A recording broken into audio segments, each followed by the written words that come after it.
Folks, welcome on into the Central Committee stream with your host Mike from PA, and we are live once again. Everything I told you would happen when Kamala Harris was defeated and everybody was down in the dumps. Everybody was sitting there going, oh, woe is me. Nothing will ever get better. And I looked you all in the eye and I said, buck up, Buttercup. Now is our time. Mike, do you still think New Jersey is going red? No, not at all. This is what's so great about elections. What's great about elections is you get to evaluate. When you think about politics, where your priors are, you get to evaluate and you get to measure yourself. Wins bug. You said 56. Yes, well, that was my hopeful prediction. Looks like Zohran is going to end up somewhere around 51%, 52%. When everything gets counted, we've still got about 10% left. Looks like the question is whether or not he's going to be able to get it to double digits. It seems unlikely. What do you think for Omar's chances are? Pretty good. Frey did not do well. 41% is not good. The shift is here. Please don't cover drama slop. Oh, I'm not. I'm just fish hooking. Did I see the Free Press stalking Assad? Yeah, there was a lot of weird vibes last night. New narrative from Van Jones. The warm, open, working class guy wasn't on stage tonight. Yes, he was. These guys are such fucking babies, dude. These guys are such fucking babies. Van Jones, shut your fucking mouth, you dumb rat. Overall, I would say that, you know, the big things that Mamdani wanted, which was get the majority, locked up. Get more than 1 million votes, locked up. The remaining voters are mostly in Mamdani areas. So exactly where he settles in, probably somewhere around 51.5%, 51%.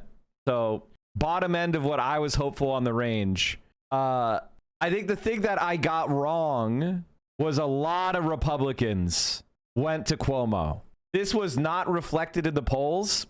Although some polls had Sliwa falling off, he massively underperformed the polls. A lot of Republicans came out and voted for Cuomo. Sliwa didn't win a single precinct. Eric Adams won basically no votes. So there was a lot of strategic voting from Republicans. I would say around 40% of Cuomo's vote at the minimum were Republicans. So 92% of the voters voted for a registered Democrat. This clip is getting a ton of traction again. The first foreign visit by a mayor of New York is always considered significant. Where would you go first? Left to right, Ms. Adams. First visit, I would visit the Holy Land. American, thank you guys for the hype train. Thank you for all the gifted subs. You guys are the best. Ham and Fist, dude, what? Tom like a Tom. Thank you guys so much for supporting the stream off the rip. Mr. Cuomo? Given the hostility and the anti-Semitism that has been shown in New York, I would go to Israel. Mr. Tilson, where would you go? Yeah, I'd make my 4th trip to Israel, followed by my 5th trip to Ukraine, 2 of our greatest allies fighting on the front lines of the global war on terror. Mr. Mamdani? I would stay in New York City. My plans are to address New Yorkers across the 5 boroughs and focus on that. Mr. Mamdani, can I just jump in? Would you... He didn't say Israel! Everyone yell at him! Visit Israel as mayor? I will be doing, as the mayor, I'll be standing up for Jewish New Yorkers, and I'll be meeting them wherever they are across the 5 boroughs, whether that's in their synagogues and temples or at their homes or at the subway platform, because ultimately we need to focus on delivering on their concerns. And just yes or no, do you believe in a Jewish state of Israel? I believe Israel has the right to exist. Not as a Jewish state? No, as a state with equal rights. He won't say it has a right to exist as a Jewish state. Be very clear. And his answer was no, he won't visit Israel. I said that. That's what he was trying to say. No. Unlike you, I answer questions very directly. All right. My goal would be to take my first trip to Israel. My wife's life work in this area means a lot to our family, and it could coincide with my young son Miles' bar mitzvah, if you'd like to have his bar mitzvah. Okay, but did you see Bill Crackman instantly bend the knee? Of course, it's state power. You don't fuck around with that. Of course you bend the knee to state power. That's why the CIA is so desperate to convince you not to care about state power, because that's where it matters. You know what keeps the CIA up at night? State power for the left. You know what they sleep soundly about? you know, your community garden. Zohran needs to raid the ADL on January 1st. Personally, I know America is recovering when the ADL is being indicted for being foreign agents. So if you missed it, chat, 91% of the votes are in. Zohran clearly 50%, 50.4% of the vote. Majority, he crossed 1 million votes. This is the most I've seen for a mayoral candidate. And I don't know what else to say. Jacob Frey is going to a runoff. That election is going to a runoff, chat. This was my favorite. He barely got 50% of the vote. Good fucking riddance. What a night. What a night. The Minneapolis race is going to a runoff, chat.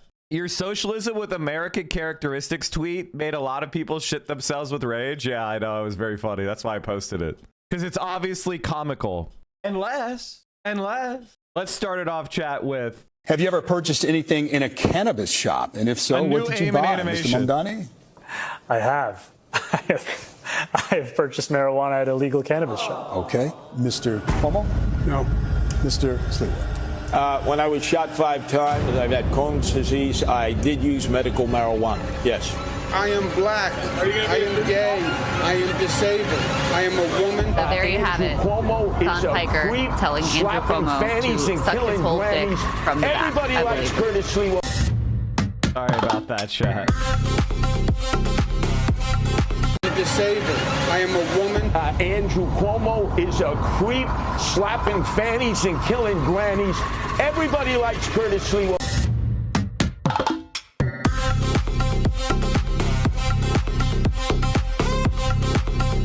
Have you ever purchased anything in a... Beautiful. Crystal Ball quoting Hassan last night. Are you going to be a crystal ball?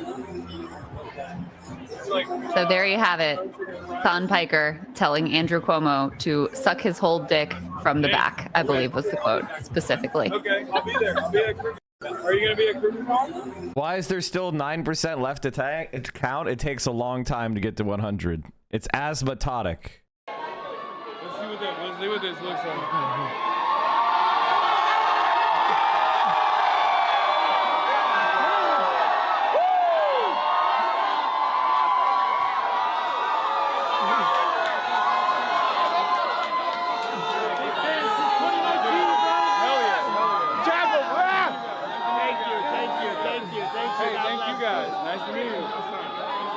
One of the things that's really funny is Hassan Piker and I, and pretty much all the people of the online left that are the dirtbag leftists. Zohran Mamdani is exactly the candidate we've been calling for. And his victory as a 33-year-old man, I want you to understand something, chat. He won this election. He won the Bronx. He won Queens. He won Asian residents, black residents, Hispanic residents. This was a completely total refutation of the Democratic Party establishment. This was a defeat of the combined strength of billionaires, the Republican establishment, the Democratic establishment, by a 33-year-old Muslim immigrant. And it was a majority. It wasn't close. They burned tens of millions of dollars. And most importantly, exit polling of young men in New York City, plus 40 Mamdani. I don't think you guys understand just how big of a win this would have been. If it had been Sliwa versus Mamdani, we are looking at 75%. We're talking about they had to run Cuomo. It was everybody from Hillary Clinton to Trump was behind Cuomo. And my politics, your politics, Hassan's politics, we absolutely crushed them all. Mark Levine, 75%. By the way, look at how all these shills for the far right, they see Hassan and they're like trying to buddy up to him. And the thing about us is we don't do, like, if somebody, like, for example, who's a debate pervert who doesn't believe anything? Okay, Destiny is a good example of this. We don't like these right wingers. When the cameras turn off, these right-wingers are like, well, that was fun, guys. What do you say we go out to get a beer together and hang out? Just wanted to thank you for the shout out over there. That was my story about the billionaires who say they're going to leave. Oh, that was your story? It was my reporting. Yeah, I don't think they're leaving. We'll see. We'll see. Okay, be honest. You actually think the billionaires are going to leave? I don't know. That's what Bill Ackman. He ain't leaving. That motherfucker not in the election. Is Zohran the president? Is he president of New York?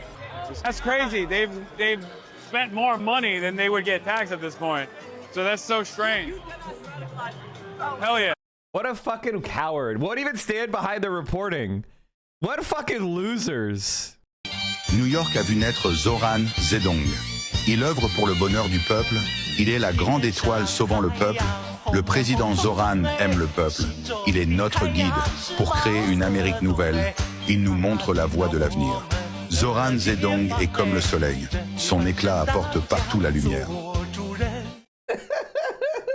So it's a moment of complete vindication. We have won the election.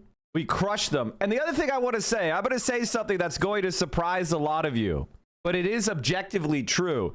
Andrew Cuomo ran a very, very strong campaign. 854,000 votes. It would have won any other year. I think this might be like the third most someone's ever gotten for mayor. So not only if anybody being like, oh, Andrew Cuomo was weak, Andrew Cuomo united the Republican and Democratic Party establishment. He got tens of millions of dollars from billionaires. He had the leader of the Democratic Party, Chuck Schumer, stayed neutral in his hometown. Hillary Clinton, the former senator and Democratic nominee for president, stayed neutral. Barack Obama, former Democratic president, stayed neutral. Cuomo, I hate his ass, but he ran a very strong campaign. And the reality of that is we kicked his ass anyway. It wasn't even fucking close. We brought hundreds of thousands of people on the polls who had never voted in a mayoral election before. We kicked both parties' asses. We beat the billionaires' asses in their hometown. And most funnily enough, and this is something I tweeted last night, the socialists won the fucking financial district in Manhattan.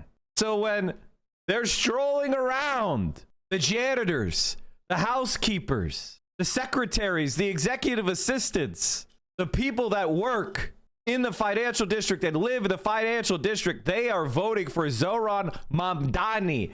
Look over your shoulder, Bill. That is the mandate. And anybody yelling at Sliwa not being in the race wouldn't have mattered. You could give every single vote to Sliwa to Cuomo and he still would have lost. You could have given every other candidate's votes to Cuomo and he still would have lost. Fortunately, that's not how politics works. Curtis? I'll send it to him because you yelled at me today. Good. Hey, Curtis, you're a fucking scumbag like I said all along, all these months. You fucking got 8% of the vote. You split the fucking vote for the $7 million. You were a scumbag. I hope every New Yorker spits in your fucking face every single day.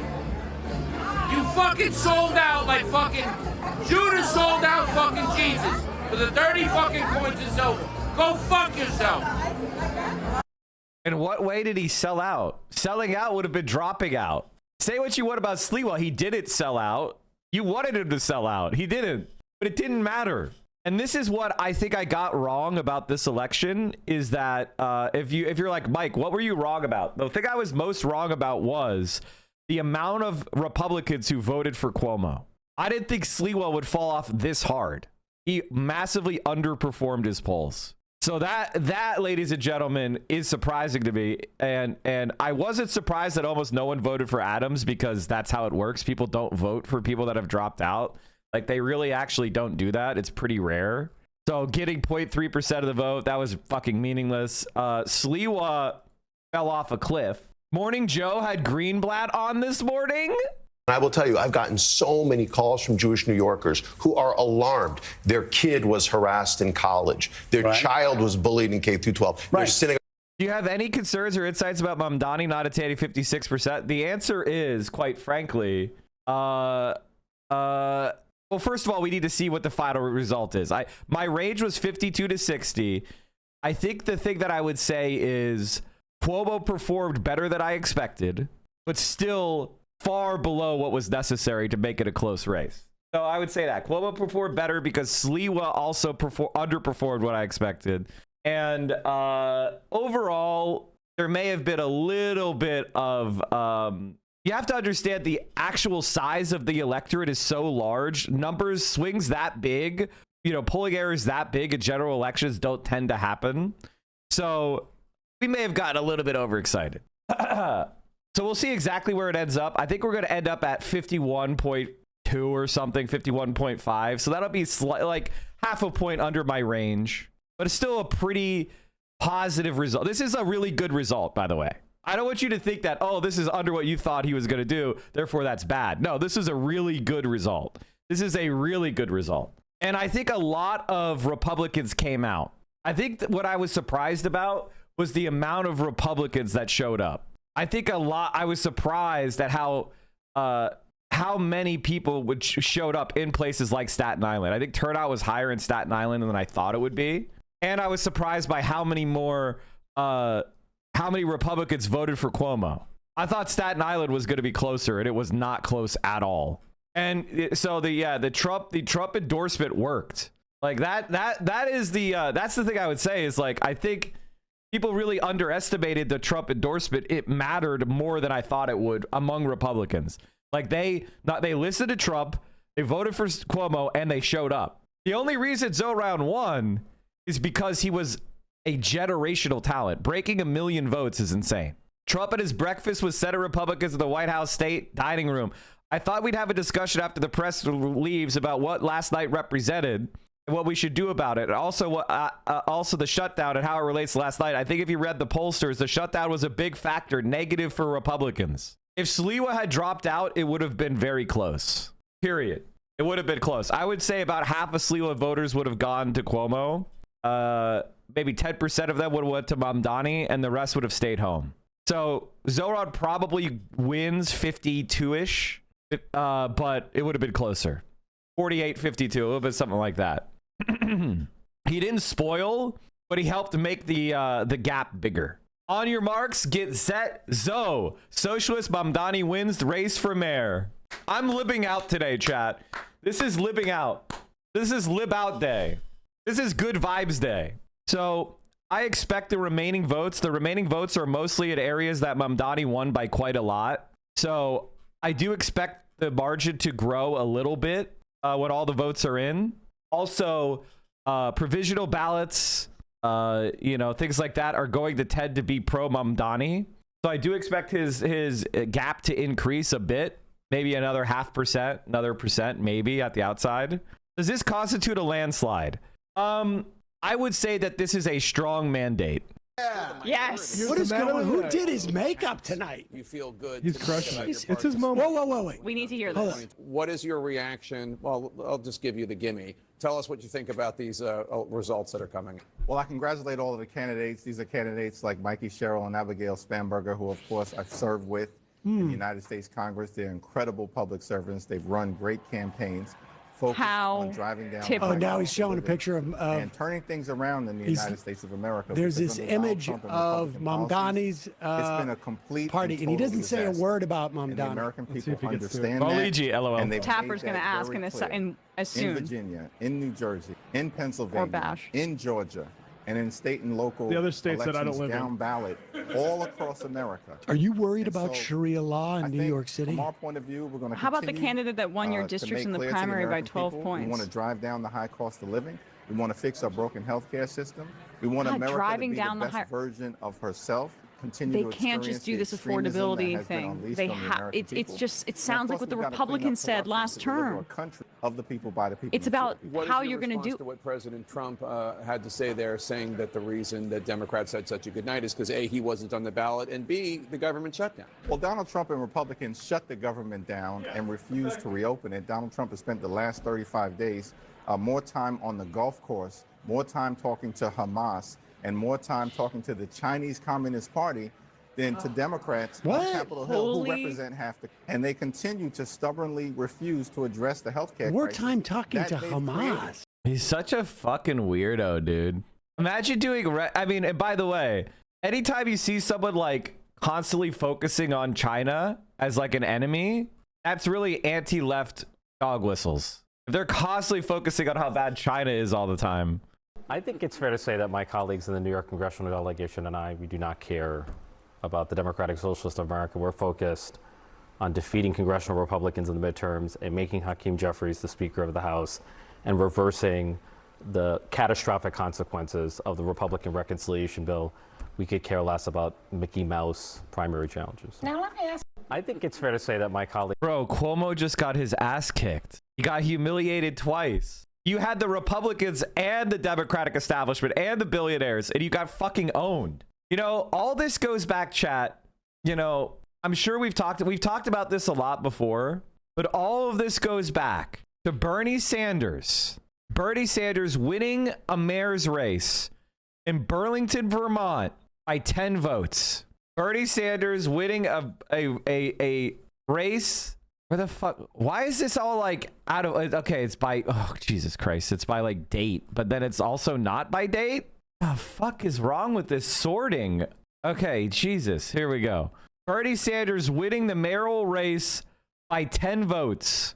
And notice how there's no Republican on this ballot. Just like Bernie Sanders, Zohran Mamdani had to take on both the Republicans and the Democrats. When he ran for Congress, what happened in the past is going to happen again. When Bernie Sanders ran for Congress, he had to run against the Republican and the Democrats. And in fact, the Republican won because the centrist Democrat split the vote. And when Bernie Sanders finally won, he had to beat the Democrats and Republicans. This is how it always goes. When he ran for re-election in '92, he had to beat the Democrats and the Republicans. The Democratic Party would rather lose to Republicans than allow a left-wing candidate, even a moderate social democrat, win.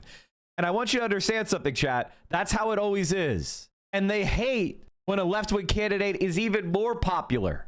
In 2012, Bernie Sanders got 71% of the vote for Senate. That outperformed Barack Obama, both percentage-wise and raw votes. Do you know how unheard of that is? And when Bernie Sanders and Barack Obama were on the ballot, Bernie Sanders outperformed him by, he got 66% of the vote. That's not a small vote. Bernie Sanders got 71%, and he got 8,000 more votes in Vermont. The Democratic Party hates the left. They despise the left. And when the left is more popular than their milquetoast centrism, they hate us even more. Pete Buttigieg forgot to congratulate anyone. Scumbag. I can't believe Israel did this. Hassan gets rejected entry to upstairs seating at Zohran Mamdani election party. I do not have you for the upstairs list. Didn't Hassan eventually get in? Or am I wrong? Did they not have him in the upstairs list? I don't know. This is legitimately what they were posting. Yes, he got in, or he didn't. He went home. He was in the main area, not the VIP area. Okay. They cut out a minute of it. They're just further proving all their politics revolve around opposite of Hassan Piker is actually so crazy. By the way, chat, I think these people may be the most pathetic shit I've ever seen in my entire life. Legitimately doing a time skip. That's crazy. The pathetic nature of these people is absolutely insane. First of all, VIP areas are no streaming areas. They're no recording areas. So it doesn't surprise me at all that they're like, no, we don't have streamers there. He was in the media area.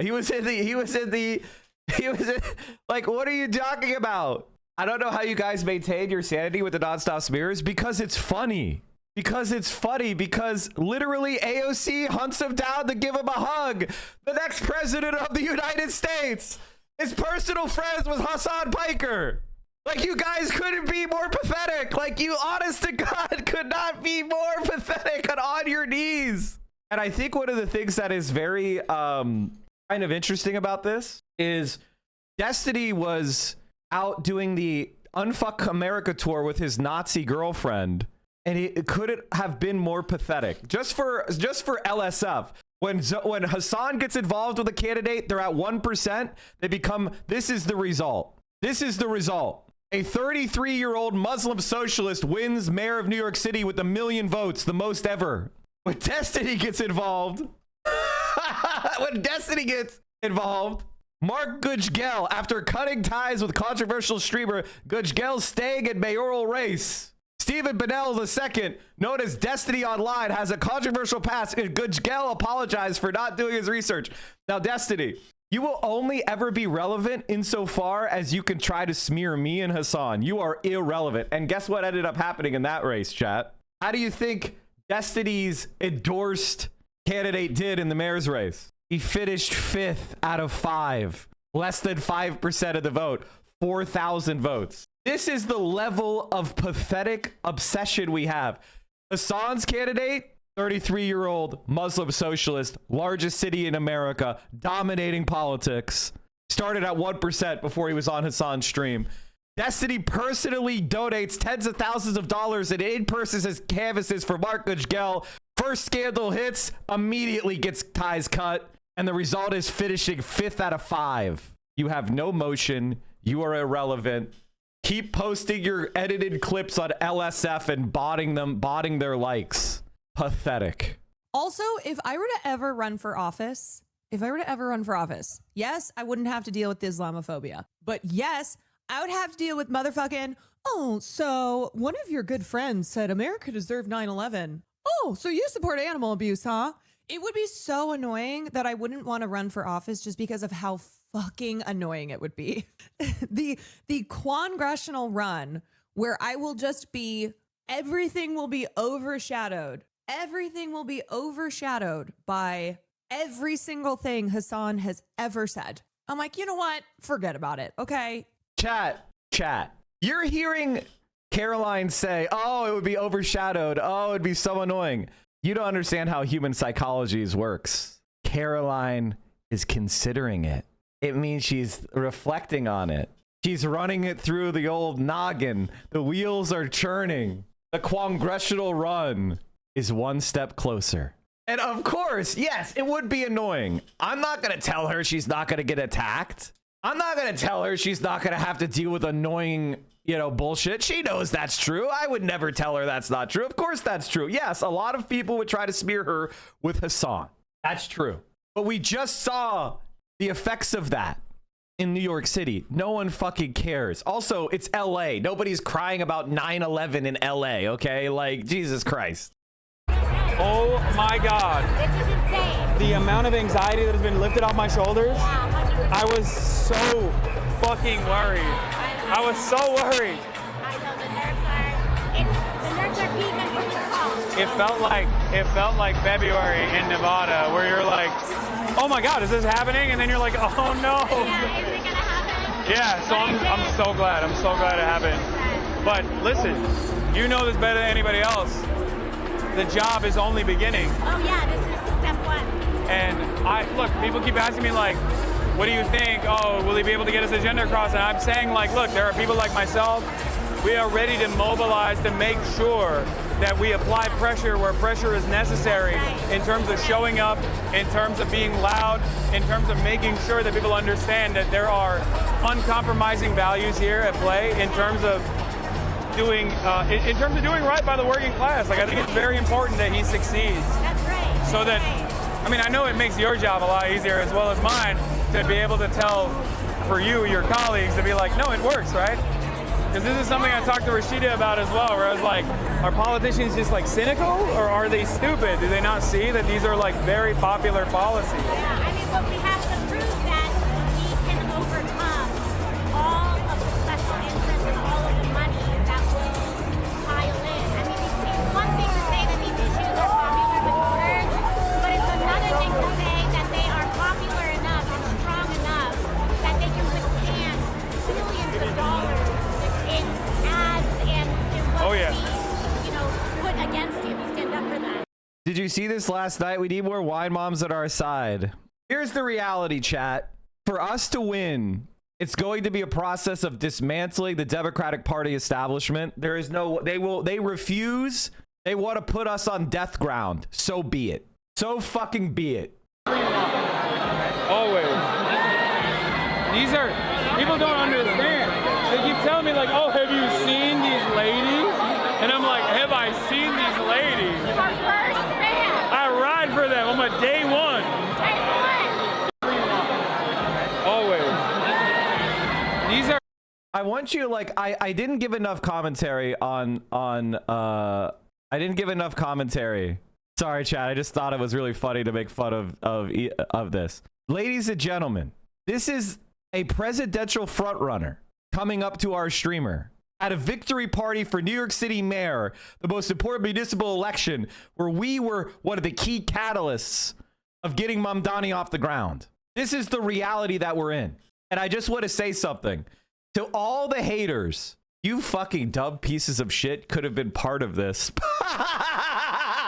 You could have been part of this. And I'm going to shut you out. Everywhere you try to pop up, I'm going to be there to point and laugh. When the moment was there, you tried to join the fuck Hassan, fuck Mike bandwagon for clout. And I did already bring this up during the election cycle as well, where I was like, no, he's just saying defund the police, but he's just describing what it is instead of saying defund the police. It's no different than when he says Israel has a right to exist, not as a Jewish state, not as an ethno state, but as a state with equal rights and equal representation for all people that live there.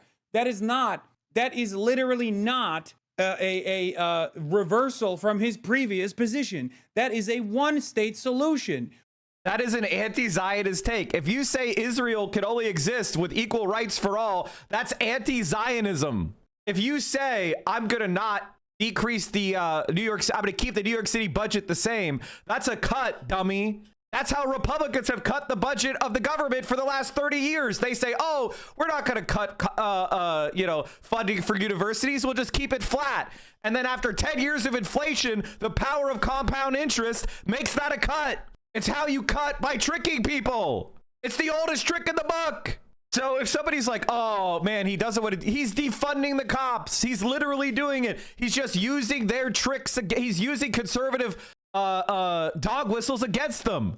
You're supposed to be these smart, politically engaged people. You're supposed to understand when somebody dog whistles you. That's what a dog whistle is. A dog whistle is something that only you can hear because you're tapped in. You're supposed to be smart. You're supposed to hear him dog whistling and going, fuck yeah, he's dog whistling for me. He's dog whistling defund the police. He's dog whistling one state solution. That's for me. Yay, that's one of my people. You're not supposed to go, oh my God, I can't believe he's dog whistling.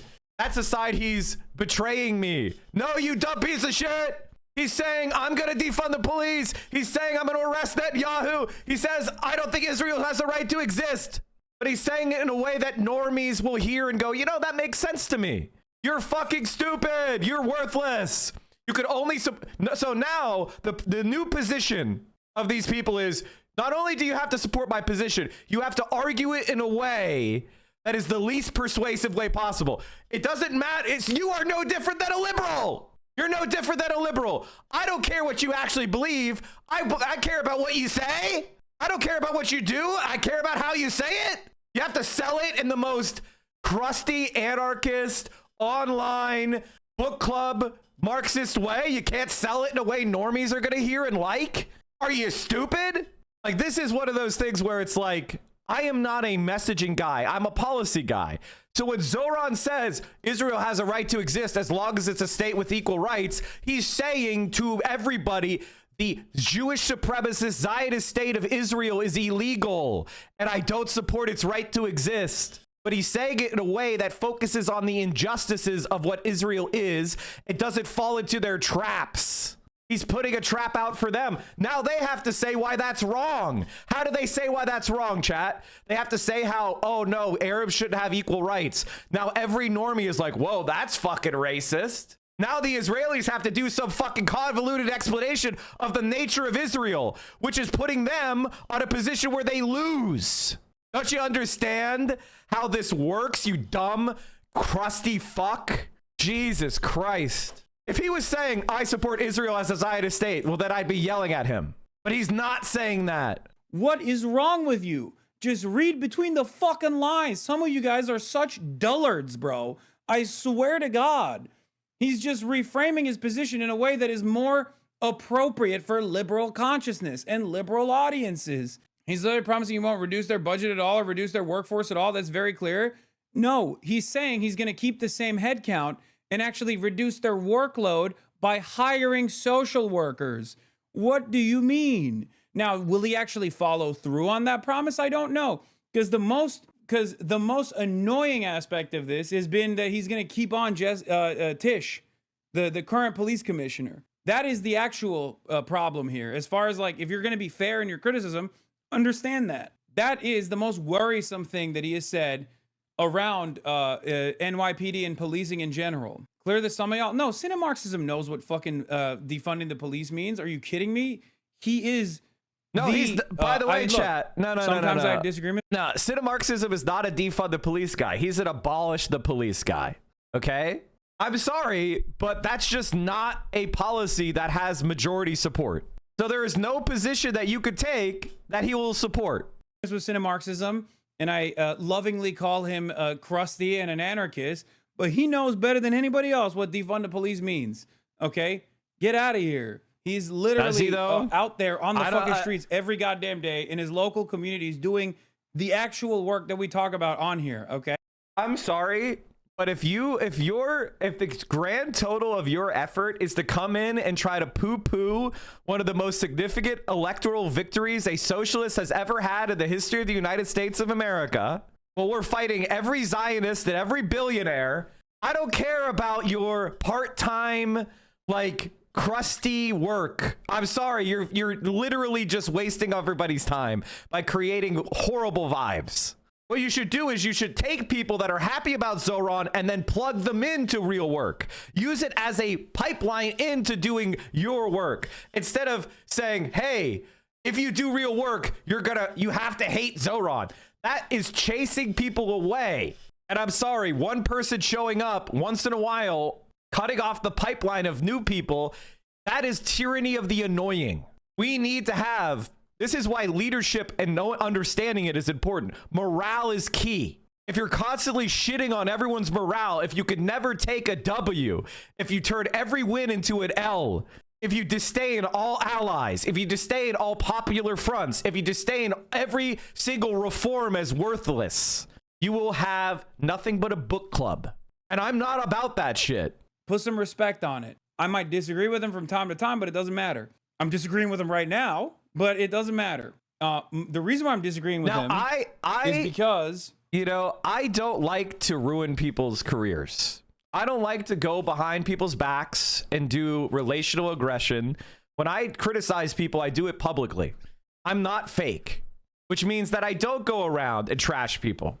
However, I do believe that I need to change my policy as far as calling people out a little bit more than I previously have done, because I think solidarity is the most important thing. Solidarity is very important, but when somebody is doing anti-solidarity and it's the only thing they ever do, there's something called the tyranny of the annoying. This is rule 9. Keep your movement inclusive and welcoming by dealing with disruptive activists appropriately. Sometimes a person with too much free time can take over a group and discourage the kind of people you want to join. Even if they have good intentions, it's better to ask them to leave your groups and create a healthy culture where they won't stop the revolution. Do not let a few bad apples become the reason not to trust volunteers at all. In other words, if somebody's coming in and they're always fucking you up, and they're never fucking up the capitalists, they're always trying to disrupt the pipeline of normal people, if they're always trying to turn every W into an L, get the fuck rid of them. Just the way it has to go. It is there is a very real reason why he keeps saying, I'm going to keep the police headcount exactly as it is. Okay, exactly as it is. We're just going to lower the workload.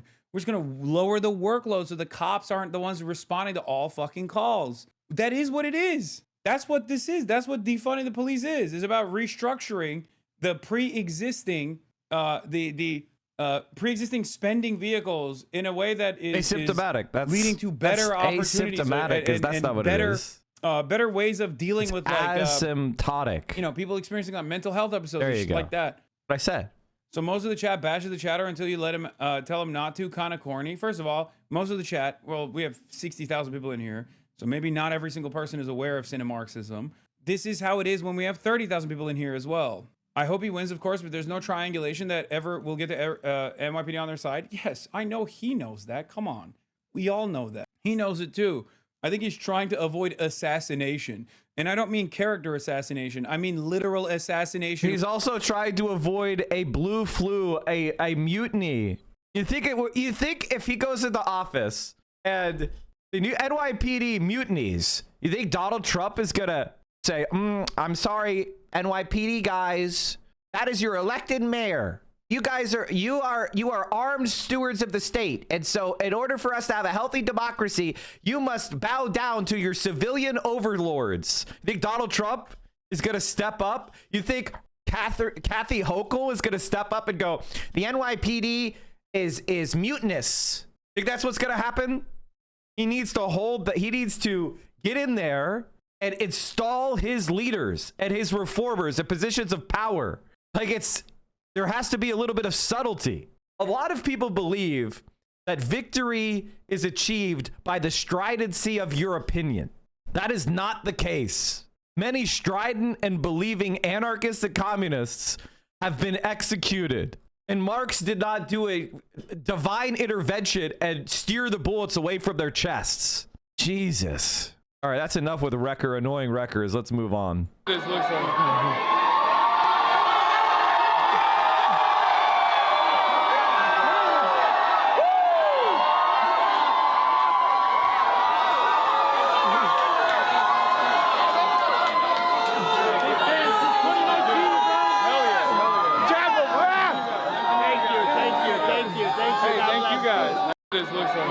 I think it's to the absolutely heroic effort that not just Zohran Mamdani put together, but so many people who participated and were brought together by his campaign. Nice, Alyssa. Because they were not just tasked with defeating a Republican.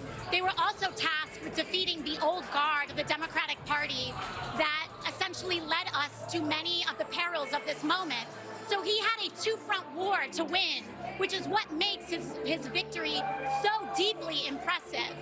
And I do think that this moment, a lot of people who are willing to talk about party unity when it serves them, but not party unity when it serves everybody, it puts those folks on notice. And I think it also puts folks on notice that we have a future to plan for.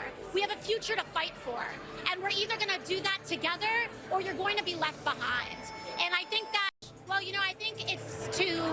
All right, chat. I feel like time is now for us to review Zohran's victory speech. Mamdani, there he is on the stage to an electrified crowd at Brooklyn headquarters. History made tonight.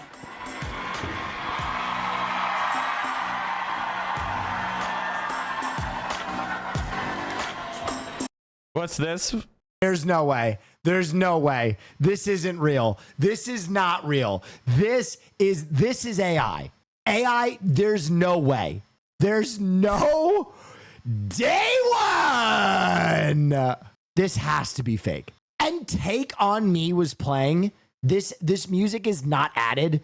You're telling me that at the Cuomo rally, ready day one, there was Hassan on screen and they were playing Take On Me, on me. Okay, on to the speech.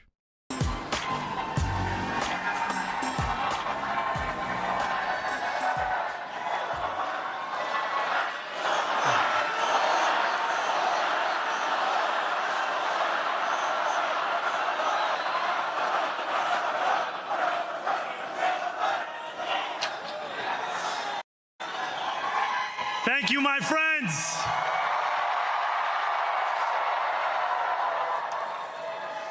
The sun may have set over our city this evening, but as Eugene Debs once said, I can see the dawn of a better day for humanity. For as long as we can remember, the working people of New York have been told by the wealthy and the well-connected that power does not belong in their hands. Fingers bruised from lifting boxes on the warehouse floor, palms calloused from delivery bike handlebars, knuckles scarred with kitchen burns. These are not hands that have been allowed to hold power. And yet, over the last 12 months, you have dared to reach for something greater. Before we go on more, I just want to give you a little bit of Eugene Debs context. Teach. What the Your Honor, years ago I recognized my kinship with all living things, and I made up my mind that I was not one bit better than the meanest on earth. I said then and I say now that while there is a lower class, I am in it. While there is a criminal element, I am of it. And while there is a soul in prison, I am not free. Your Honor, years... Amazing. Okay, I have too many tabs, too many tabs, too many tabs, too many tabs, too many tabs. Tonight, against all odds, we have grasped it.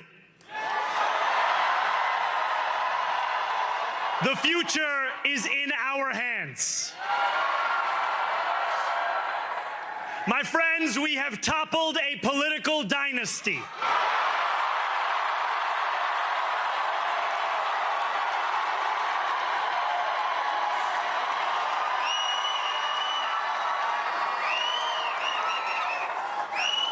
I wish Andrew Cuomo only the best in private life.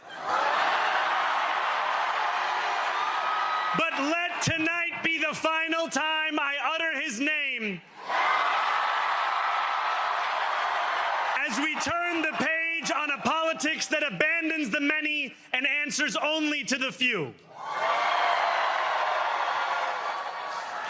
New York, tonight you have delivered a mandate for change, a mandate for a new kind of politics, a mandate for a city we can afford, and a mandate for a government that delivers exactly that. On January 1st, I will be sworn in as the mayor of New York City.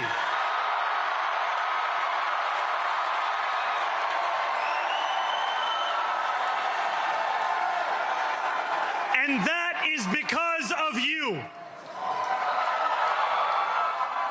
So before I say anything else, I must say this. Thank you. Thank you to the next generation of New Yorkers who refused to accept that the promise of a better future was a relic of the past. You showed that when politics speaks to you without condescension, we can usher in a new era of leadership. We will fight for you because we are you. Or as we say on Steinway, ana minkum wa ilaykum.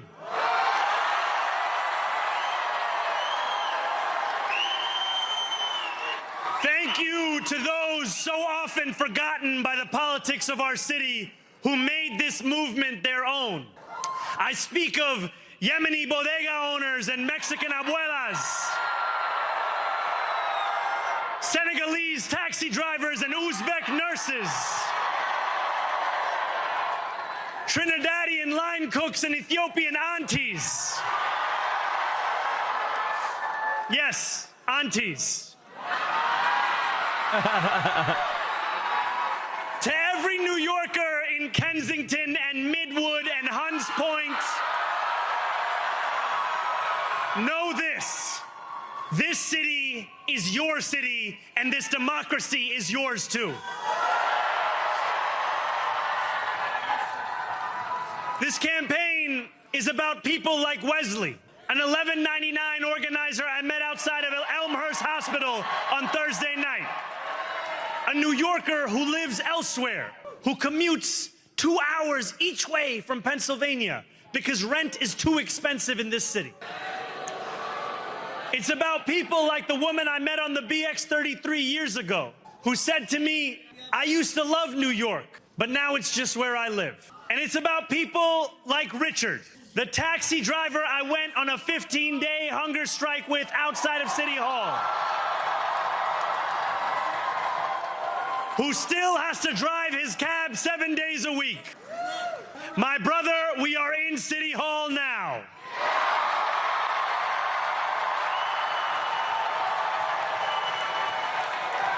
This victory is for all of them, and it's for all of you. The more than 100,000 volunteers who built this campaign into an unstoppable force. Because of you, we will make this city one that working people can love and live in again.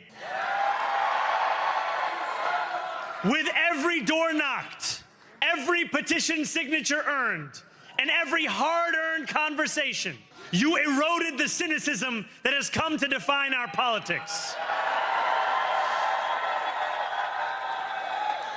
Now, I know that I have asked for much from you over this last year. Time and again, you have answered my calls, but I have one final request. New York City, breathe this moment in. We have held our breath for longer than we know. We have held it in anticipation of defeat. Held it because the air has been knocked out of our lungs too many times to count. Held it because we cannot afford to exhale. Thanks to all of those who sacrificed so much, we are breathing in the air of a city that has been reborn. Hey guys, I saw. Thank you for the links. We're watching the speech right now. To my campaign team, who believed when no one else did, and who took an electoral project and turned it into so much more. Korea. I will never be able to express the depth of my gratitude. You can sleep now. To my parents, Mama and Baba, you have made me into the man I am today. I am so proud to be your son. And to my incredible wife, Rama,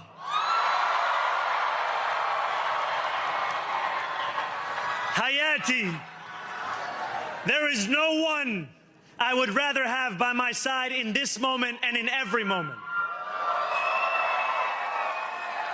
To every New Yorker, whether you voted for me, for one of my opponents, or felt too disappointed by politics to vote at all, thank you for the opportunity to prove myself worthy of your trust. I will wake each morning with a singular purpose: to make this city better for you than it was the day before. There are many who thought this day would never come, who feared that we would be condemned only to a future of less, with every election consigning us simply to more of the same. And there are others who see politics today as too cruel for the flame of hope to still burn. New York, we have answered those fears. Tonight we have spoken in a clear voice: is alive. Hope is a decision that tens of thousands of New Yorkers made day after day, volunteer shift after volunteer shift, despite attack ad after attack ad. More than 1 million of us stood in our churches, in gymnasiums, in community centers, as we filled in the ledger of democracy. And while we cast our ballots alone, we chose hope together. Hope over tyranny. Hope over big money and small ideas. Hope over despair. We won because New Yorkers allowed themselves to hope that the impossible could be made possible. And we won because we insisted that no longer would politics be something that is done to us. Now it is something that we... Exactly. Standing before you, I think of the words of Jawaharlal Nehru. A moment comes but rarely in history when we step out from the old to the new, when an age ends and when the soul of a nation long suppressed finds utterance. Tonight, we have stepped out from the old into the new. So let us speak now with clarity and conviction that cannot be misunderstood about what this new age will deliver and for whom. This will be an age where New Yorkers expect from their leaders a bold vision of what we will achieve, rather than a list of excuses for what we are too timid to attempt. Exactly. Beautiful. Central to that vision will be the most ambitious agenda to tackle the cost of living crisis that this city has seen since the days of Fiorello LaGuardia. Oh, yeah. An agenda that will freeze the rents for more than 2 million rent-stabilized tenants. Make buses fast and free. And deliver universal child care across our city. Years from now, may our only regret be that this day took so long to come. This new age will be one of relentless improvement. We will hire thousands more teachers. We will cut waste from a bloated bureaucracy. We will work tirelessly to make lights shine again in the hallways of NYCHA developments where they have long flickered. Safety and justice will go hand in hand as we work with police officers to reduce crime and create a department of community safety that tackles the mental health crisis and homelessness crises head on. Excellence will become the expectation across government, not the exception. In this new age we make for ourselves, we will refuse to allow those who traffic in division and hate to pit us against one another. Beautiful. In this moment of political darkness, New York will be the light. Here, we believe in standing up for those we love. Whether you are an immigrant, a member of the trans community, one of the many black women that Donald Trump has fired from a federal job, a single mom still waiting for the cost of groceries to go down, or anyone else with their back against the wall, your struggle is ours too. And we will build a city hall that stands steadfast alongside Jewish New Yorkers and does not waver in the fight against the scourge of anti-Semitism. Where the more than 1 million Muslims know that they belong. Not just in the 5 boroughs of this city, but in the halls of power. No more will New York be a city where you can traffic in Islamophobia and win an election.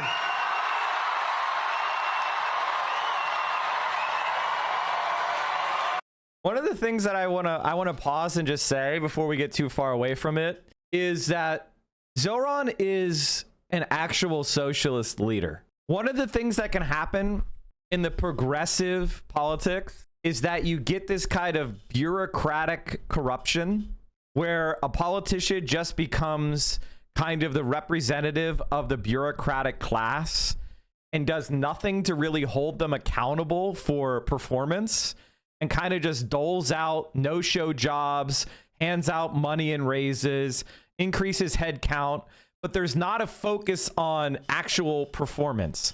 And what makes the Communist Party of China so different is that they focus relentlessly on performance and merit.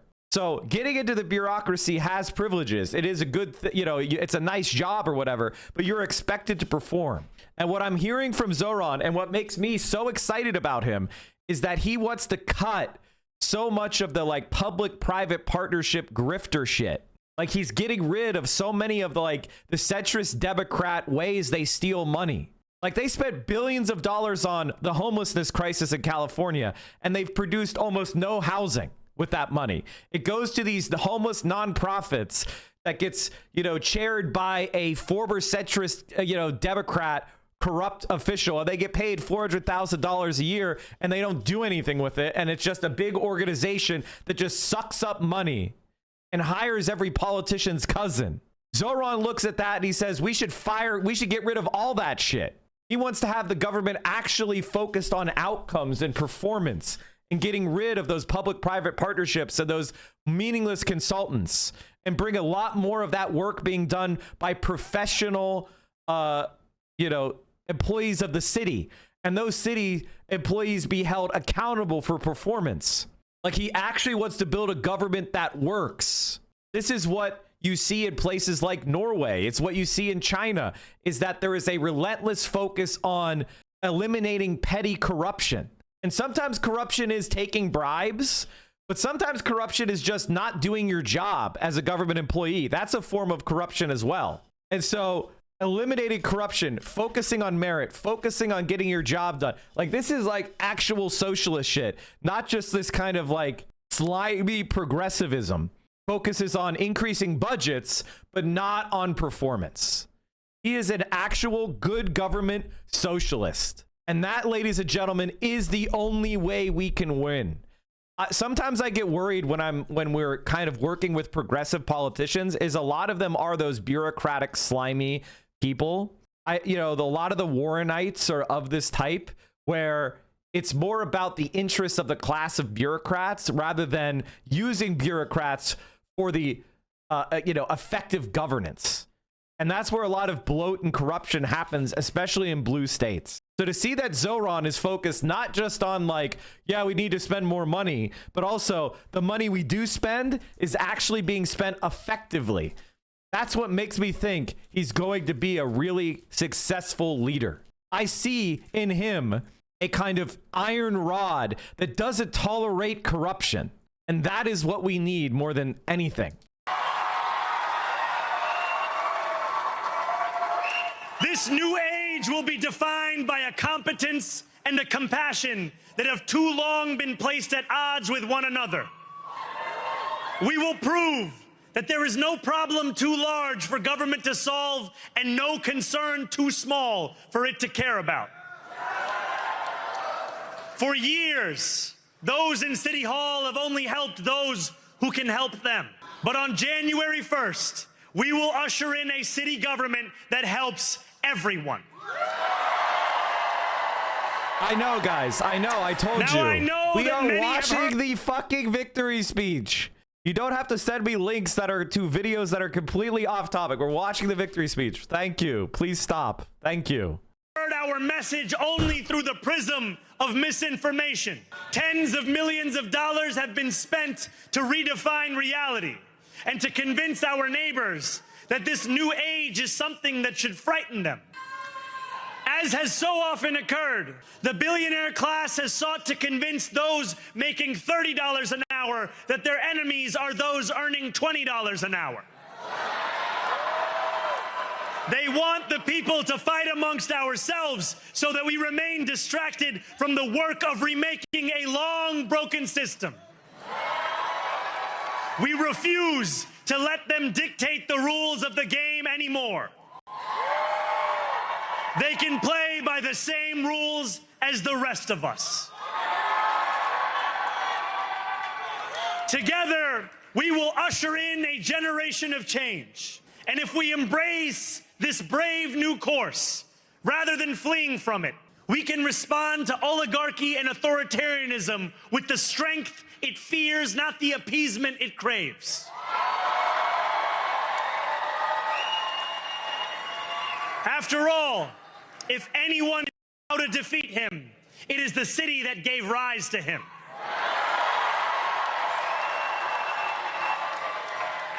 And if there is any way to terrify a despot, it is by dismantling the very conditions that allowed him to accumulate power. This is not only how we stop Trump, it's how we stop the next one. So Donald Trump, since I know you're watching, I have 4 words words for you. Turn the volume up.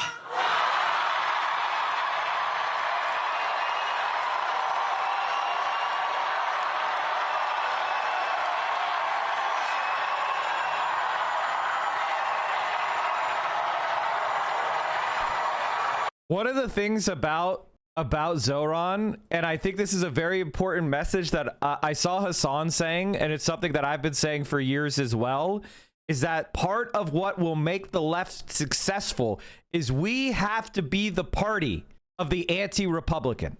Now that Donald Trump has declared war on Democrats and called them traitors and everything, if we want to win the primary, we need to be the party of the anti-Republican, okay? And if we want to appeal to former Trump voters, we don't do it by kissing their ass. We do it by offering a vision, and people will self-persuade. Pandering to the right doesn't work. They just feel more vindicated in their racism and their sexism and their transphobia. Offering an appealing vision is how you get people to change their mind. And confronting the Republican oligarchs is how you discredit them to normies.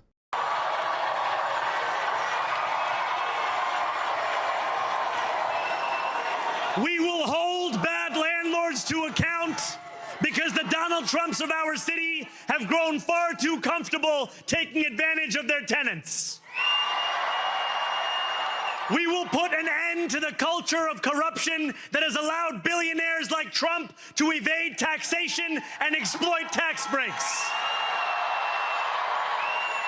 We will stand alongside unions and expand labor protections because we know, just as Donald Trump does, that when working people have ironclad rights, the bosses who seek to extort them become very small indeed. This is the power of the state. And this is what separates socialist politics from anarchist politics. Socialist politics understands that the state must be co-opted if leftist progress is going to be achieved. New York will remain a city of immigrants, a city built by immigrants, powered by immigrants, and as of tonight, led by an immigrant.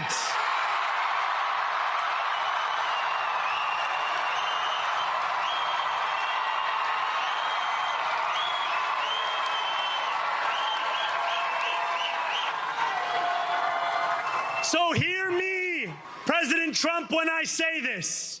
To get to any of us, you will have to get through all of us.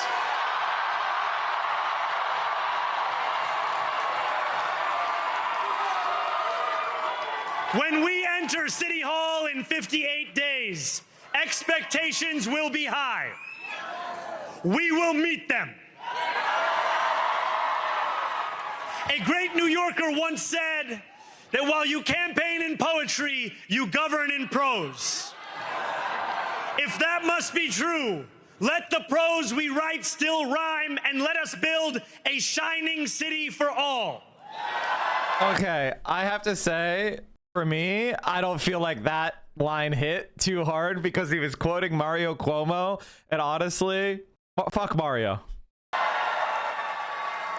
And we must chart a new path, as bold as the one we have already traveled. After all, the conventional wisdom would tell you that I am far from the perfect candidate. I am young, despite my best efforts to grow older. I am Muslim. I am a democratic socialist.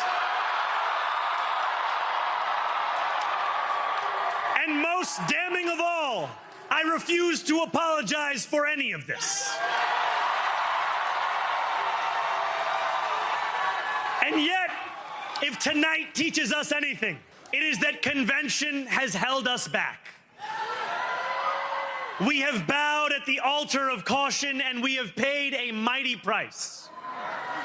Too many working people cannot recognize themselves in our party, and too many among us have turned to the right for answers to why they've been left behind.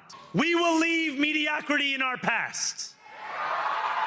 No longer will we have to open a history book for proof that Democrats can dare to be great. Our greatness will be anything but abstract. It will be felt by every rent-stabilized tenant who wakes up on the first of every month, knowing the amount they're going to pay hasn't soared since the month before. It will be felt by each grandparent who can afford to stay in the home they have worked for, and whose grandchildren live nearby because the cost of childcare didn't send them to Long Island. It will be felt by the single mother who is safe on her commute and whose bus runs fast enough that she doesn't have to rush school drop-off to make it to work on time. And it will be felt when New Yorkers open their newspapers in the morning and read headlines of success, not scandal. Most of all, it will be felt by each New Yorker when the city they love finally loves them back. Together, New York, we're going to freeze the... Together, New York, we're going to make buses fast and... Together, New York, we're going to deliver universal... Let the words we've spoken together, the dreams we've dreamt together, become the agenda we deliver together.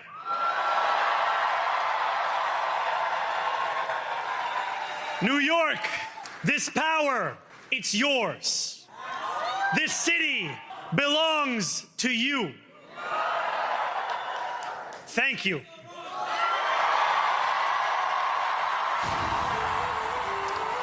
Incredible. I want to say that Zohran came out and he did a left-wing speech. So if you're one of those people who are like, Zohran is going to be like, he's going to betray us, he's going to be like Fetterman. He came out and he gave a left-wing speech. He cited Eugene Debs. He talked about the working class. He talked about how he's going to hold landlords accountable. He went completely to the left. Like, that's just reality. He has now named his transition team. I'm trying not to get trolled by people spamming me the exact same link 30 times, even though I said I was going to talk about it after the speech, because I like when you guys send me links. But I have to admit that I am biting my tongue right now, because I did say stop. So I'm trying not to like rage out, but it's okay. New York City Mayor live updates. Mamdani gives first news conference as mayor-elect. Because what I'm doing, chat, is even though it's very annoying to me, I want you guys to keep sending me important links and I want you to keep chatting. So I don't want to discourage you. However, it gets fucking annoying to see the same link literally 500 times as if I didn't see it. That's where it's like, holy shit, how many times could I see the same link? Anyway, okay, let's keep going. A proud Democratic Socialist, Mr. Mamdani campaigned on a promise to reshape the social contract between the government and its citizens, vowing to supporters that there should be no limit on their ambition to see taxes raised, rents unstabilized, apartments frozen, and childcare costs reduced. Oh my God! While broadly popular with the electorate, Mr. Mamdani's tentpole ideas are not beloved by more moderate Democrats who are skeptical of tax hikes and expansive social programs. Man, it almost sounds like they're Republican. The decisiveness of his victory reflected the surge in enthusiasm for a candidate who inspired more than 100,000 people to volunteer for his campaign. Not only that, and this is the thing that's fucking crazy, I believe that turnout increased from 2021. Friend of the show's Jules Nader. Turnout increased 77.83%. Whereas in New Jersey, it went up 19% from 4 years ago. And in Virginia, it went up 3.3% from 4 years ago. 77% increase in turnout. What I'm really looking for is a chart of all of the general election winners for in the mayor's history. That's the chart that I'd really like to see. Mogul moves. And Zohran has announced his transition team, which includes friend of the show, Lena Khan. I honestly hope Zohran takes a much-deserved break. He's been campaigning so hard and should recharge his battery before getting to work. Hassan and I've Had It did a recap. Oh, cool.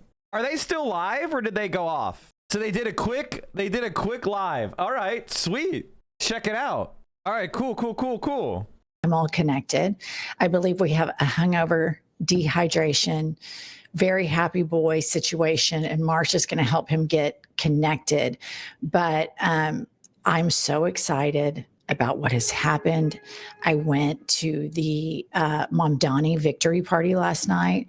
And you guys that don't know me well, I typically go to bed around like 9:30, stayed out till like 1 a.m., burned the midnight oil. It was magnificent. It was fabulous. I felt joy. I felt victory. It was just fucking incredible. It's incredible. And I heard on the news, like Rachel Maddow saying, well, New York is so different from the rest of the world. And I think corporate journalists need to stop saying this, because what Mamdani did is tapping into the human experience. And right now we're all being abused by these complete fascist dorks. And everybody came together, and this is a total rebuke. You have to understand, chat, that this is an ideological fight. They're never going to acknowledge you. They're never going to say you did good. They're never going to be like, you know, the left is the right answer. It doesn't matter that you take on the billionaires and the Republican establishment, the Democratic establishment. Barack Obama is neutral and Hillary Clinton is neutral and Chuck Schumer is neutral. They don't give a fuck. They don't give a shit. They understand this is an ideological battle, and those centrist Democrats would rather a Republican win than do even moderate social reform. They'd rather Republicans win than have a public option. They'd rather Republicans win than have a $15 or $20 minimum wage. They'd rather Republicans win than have abortion rights enacted. They'd rather Republicans win than lose gay marriage. Do you understand this? You need to know this in your bones, that they serve the capitalist class and its whims. You're never going to get their support. They are your enemy. I know that you have gone and you have said to yourself, well, I got to vote for the lesser of two evils. I'll vote for Joe Biden. I'll vote for Hillary Clinton. They're not as bad as a Republican. They don't feel the same toward us. And we can look across the ocean and look at Norway, right? We can look at Sweden and see childcare is $135 a month capped. College free. Universal health care. Sectoral bargaining. Almost everyone's in a union. They can see this shit. 100% of their electricity renewable. They can see this shit existing in countries poorer than us, and they say, nah, fuck that. How about a tax cut for the rich? They legitimately do not give a shit that China built 30,000 miles of high-speed rail in 15 years. They say we can't build one railroad from LA to San Francisco. It doesn't matter that every single policy we advocate for exists in the real world already, and it works. They would rather Republican fascists win. They would rather ICE be kidnapping mothers off the street in front of their children than have moderate social democratic reforms. They'd rather support genocide in Gaza than have AOC be president. I want you to understand that these centrist Democrats are your fucking enemy. They despise you. They hate you more than a Nazi. I know it's hard for you to understand this. I know it's hard for you to believe, but it is the reality. Now, some of these people who are centrist Democrat voters, they don't agree with that, but their politicians, the radical centrist politicians, Hillary Clinton loves a Nazi. The sooner you come to grips with it, the sooner you can start moving politically wiser. And you'll never be surprised. You know what's surprising? Brad Lander is surprising. That's what's That's what gives me a shock. Seeing one or two politicians endorsing Zohran who are not already leftists, that's surprising. That's the rare thing. Of all of this bullshit. Let me see. Let's see if Hassan Marie Piker, I think they're still trying to charge things and get it going. I mean, I think struggle bus would be the way to put it. But so many fun people there last night. I met David Hogg, fabulous. Mehdi Hassan. I went with Professor Ruth Ben-Ghiat, who is an expert on authoritarianism and autocrats. Oh, I think we have him. He jumped the dough. All right, let's welcome. Yeah. Do we have him, Kylie? Not yet. He's connecting. I'll put him up when he's ready. Okay, there's Kylie.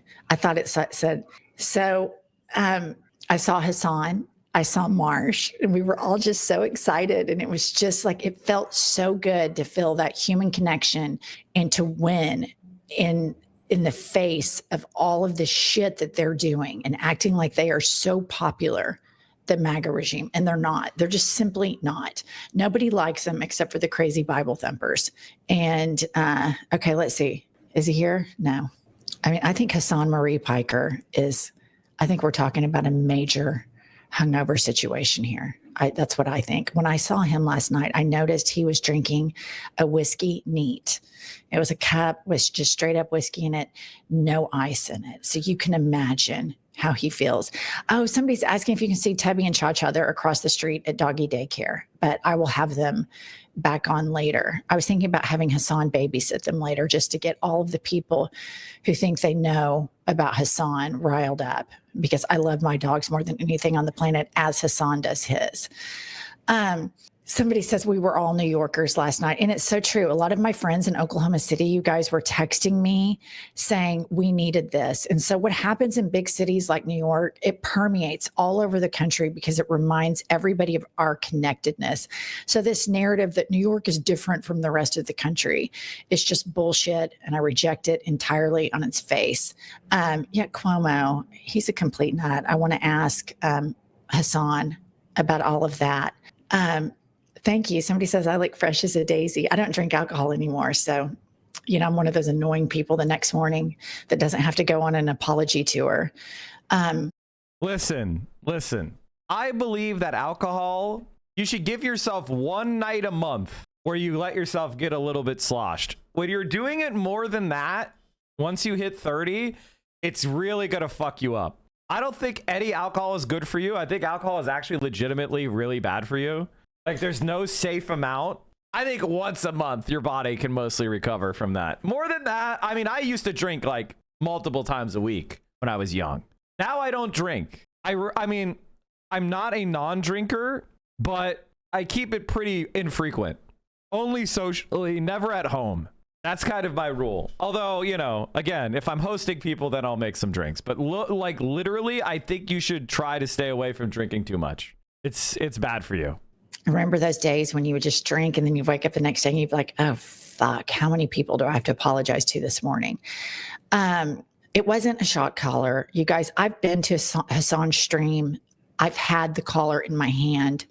That baby girl is so doted on. The entire house is set up for that dog. Everybody is spiraling over fucking nothing. If that's all you have on him and you've never met the dog and you've never seen the collar, sit down and shut the fuck. That dog lies around on the sofa. I know people that claim to be dog people and they won't let their dogs in their bed. That dog sleeps with him. So it's just ridiculous. Oh my gosh, here we are. How are we? We have no sound. Hassan, you've got to pull yourself together. Come on, Hassan. Professional streamer, by the way. Come on, Hassan. We can't hear you. This is so great. You guys, internationally famous streamer. No. Oh my gosh, there he is. Oh, it's working. This audio is probably really bad right now. I don't know if you can hear me clearly. This is not a problem with my hungoverness, even though I am very hungover. I'm so sorry for the delay. It's entirely Marge's fault, by the way. I just want to. By the way, chat, we are dangerously close to a hype train. You know what pisses off our enemies more than Zohran Mamdani winning and Hassan and the next president of the United States, AOC, seeking out Hassan and waiting for him? It's Mike from PA having more than 6,000 subscribers. Also, why does he have why is his mic suck? What the fuck is going on? Come on. I was yelling at him, but no, I am hungover, but that's not the reason why this was so delayed. It was because literally everything in this room is broken for some weird reason. There was no electricity. So the Maybe camera, because in your drunken stupor, you wrecked a lot of stuff last night. In your absolute drunken joy, you sabotaged your own setup. Okay, listener and viewer, we have New York City kitchen table issue right here, live with us, Hassan Piker. He is a New York City kitchen table issue. He is my political nephew, Hassan Marie Piker. I love him. I saw him last night. It was pure joy. Welcome to iHip News, Hassan. Hello. Hello. Thank you for having me. I'm honored to be here. How does it feel to be a kitchen table issue in New York City? I mean, feels pretty good. I think we had a bunch of grandmas, a bunch of aunties, like furiously Googling like Hassan Piker, and then seeing my glossy profiles in the hot tub or on Vanity Fair, GQ, New York Times, and maybe even potentially the meat pic, like the mirror photos I used to pose of myself like shirtless. So yeah, I think they probably saw that and were like, actually, this doesn't sound too bad. Maybe America does deserve this. Maybe we need a little thirst trap kitchen table issue. Maybe that's what America needs. And so when I watched a clip of you with that comedian, I think his name is Giancarlo, and it was like 5-star content. Oh, Giancarlo, yeah. Where you're watching the debate and he brings up your name twice, and you had predicted it just like you predicted Laura Loomer would do that. You're kind of politically psychic with these predictions. The electorate and these. Okay. Here's the reality, chat. Here's the reality. Hassan is now considered to be probably one of the greatest enemies of Israel. And I think it's actually fun. I'm like scared for him. I'm like actually scared for him because they blame him for the Zohran win. They blame TikTok and they blame Hassan. And the unhinged nature of this, the escalation of this is what worries me. It's like the himbo, like they're actually fucking batshit crazy. And we unfortunately have stalkers like Ethan Klein, Destiny, like these stalker communities, like these guys are psychosexually in love with Hassan. Like Ethan Klein on Halloween literally went as Hassan's bitch. He put clown makeup on his face and he put a Kaya costume on. Like the obsession is out of control, and they've created a community of like 400 or 500 people who do nothing but run bots following Hassan around. Tech Toad, Asmongold, like the obsession with Hassan just keeps growing and growing and growing and growing, and it gets more sexual and more. They're constantly talking about sucking his cock. It's crazy. Do you think Netanyahu knows who he is? Guys, everybody knows who Hassan is, who's a major political figure. They all know. Yes, of course they do. Like they all know who he is. The only major political leader who I wouldn't bet knows who Hassan is Xi. But after this election, that might change. Like legitimately, Xi knows who I Show Speed is. Yes. He's a huge chunk that replies to this are people claiming he's an animal abuser, and it's full-blown psychosis. An image that you will see seared into the retinas of the most divorced, shut-in freaks you could possibly imagine for years to come. They're not divorced. Could someone tell me the name of the girl speaking with Hassan? She's very young, and DGG freaks stay mad and cucked. Oh, yeah. The Mark Gujgel shit is so funny. The Mark Gujgel stuff. It may be my all-time most hilarious flex was when it was happening at the time. I made fun of them and said Mark Gujgel has no motion, and that's why I got into a fight with Vosh. Vosh went after me because I made fun of Destiny's Mark Gujgel campaigning, and then Mark Gujgel. Oh, this is so funny, dude. This is so funny. Political strategists so well. I know how insane they are. That's what it is. Because like only an insane person would think that this is actually like a viable line of attack. And I know my hogs. I'm the hog whisperer. I know how they think. I love being around them. I love studying the hog. And I think because of that reason, I can kind of predict what's going to happen next. I will say, though, that the craziest one was when I was also on John Marco's podcast the other night. I was talking about Dick Cheney and how he has Jules, honestly, buy me one. He's had so many heart transplants and how he, I apologize ahead of time for saying this, but how he had a big penis. and knew about it in college, and how like that is probably part of the reason why like every time he had a boner, he had a heart attack, so he had to get a new heart, and then he died. Like literally, I think while we were having that conversation, while I was talking to them, while we were taping that podcast, he died. We found out later the next morning. It's one of the most insane moments of my life. You're kind of a right-winger political psychic. I mean, Yeah. truly, the instincts are spot on. But let's talk. The thing is, like, Hassan and, like, honestly, the dirtbag left, we actually pay attention to the right. We're actually in touch. I mean, we've been talking and warning about Nick Fuentes for how long? Like, we called it. My first call to Majority Report in, like, 2014 or 2015 was about how Trump could win. About really quick, Kylie, put up this tweet. I thought, Bill Ackman has never written a short tweet in his life.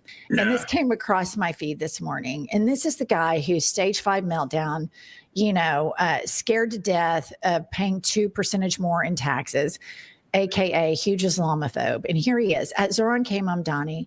Congrats on the win. Now you have a big responsibility. If I can help NYC, just let me know what I can do. And here's what I think Zohran's campaign has exposed is the entitlement that these billionaires feel that they should have these sit-down meetings, that they are so much more important than everybody else. And the more money they spent and the more novels, pieces of shit like Bill Ackman wrote on Twitter, the more it backfired.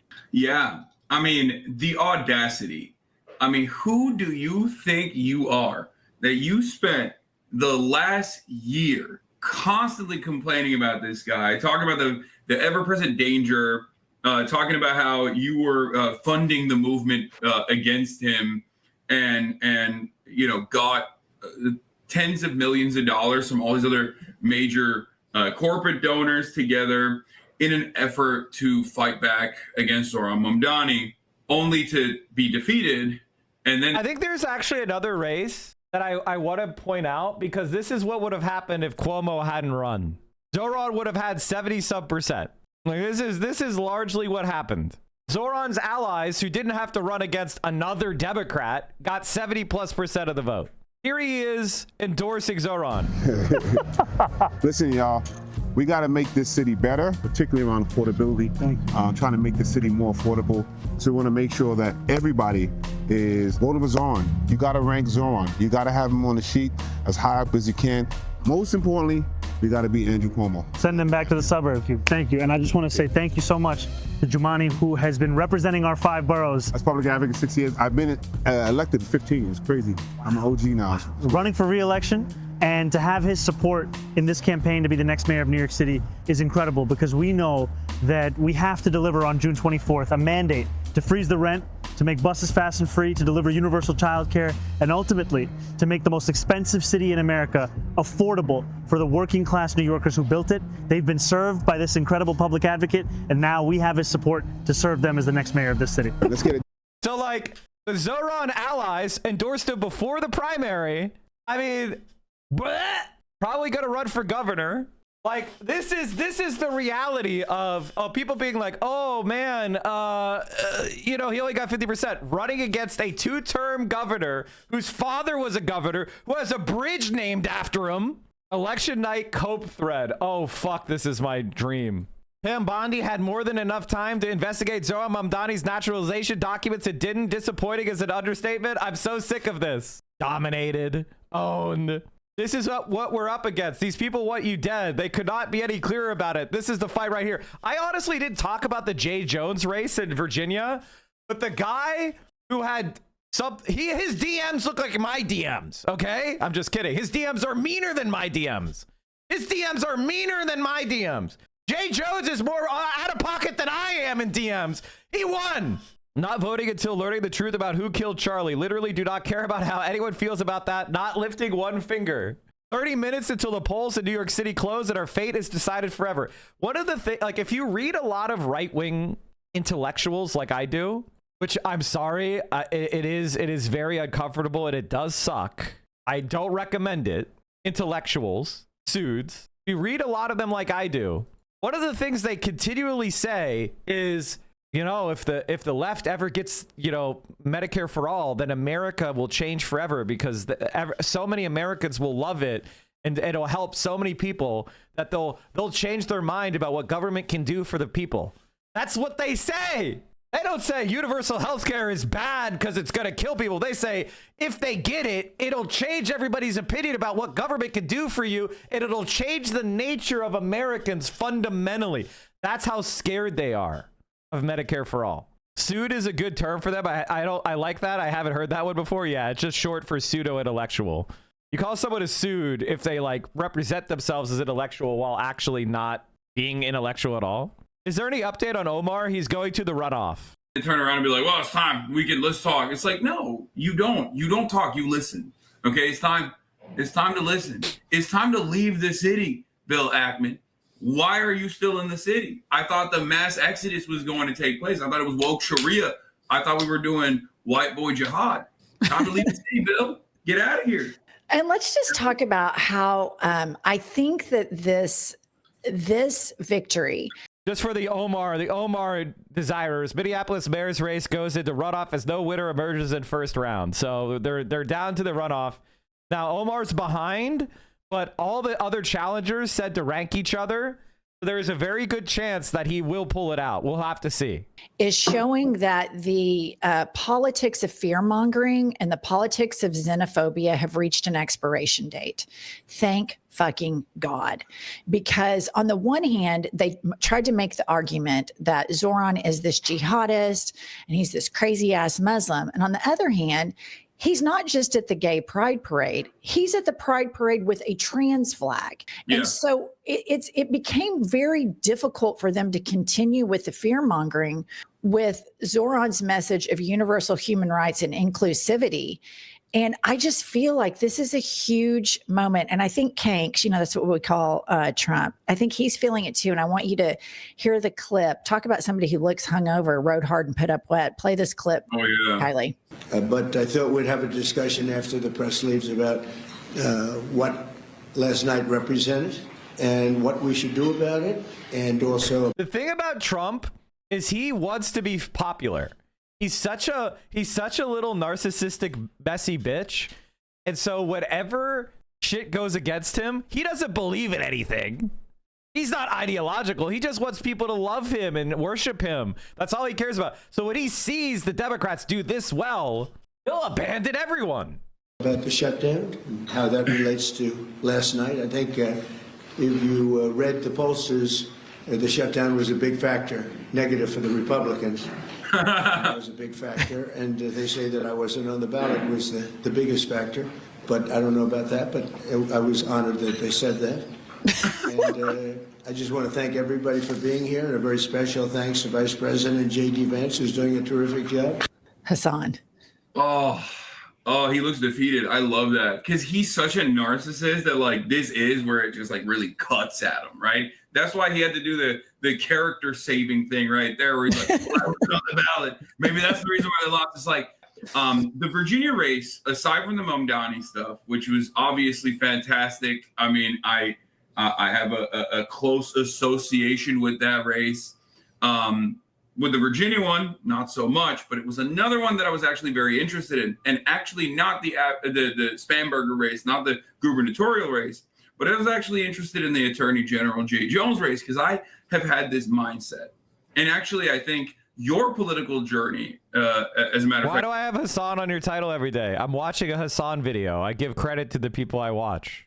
Just played a role in. Also, he shouts me out every day. So we're doing this thing called a pipeline where people come watch me who like Hassan because we're friends. Would you like to be friends with Hassan?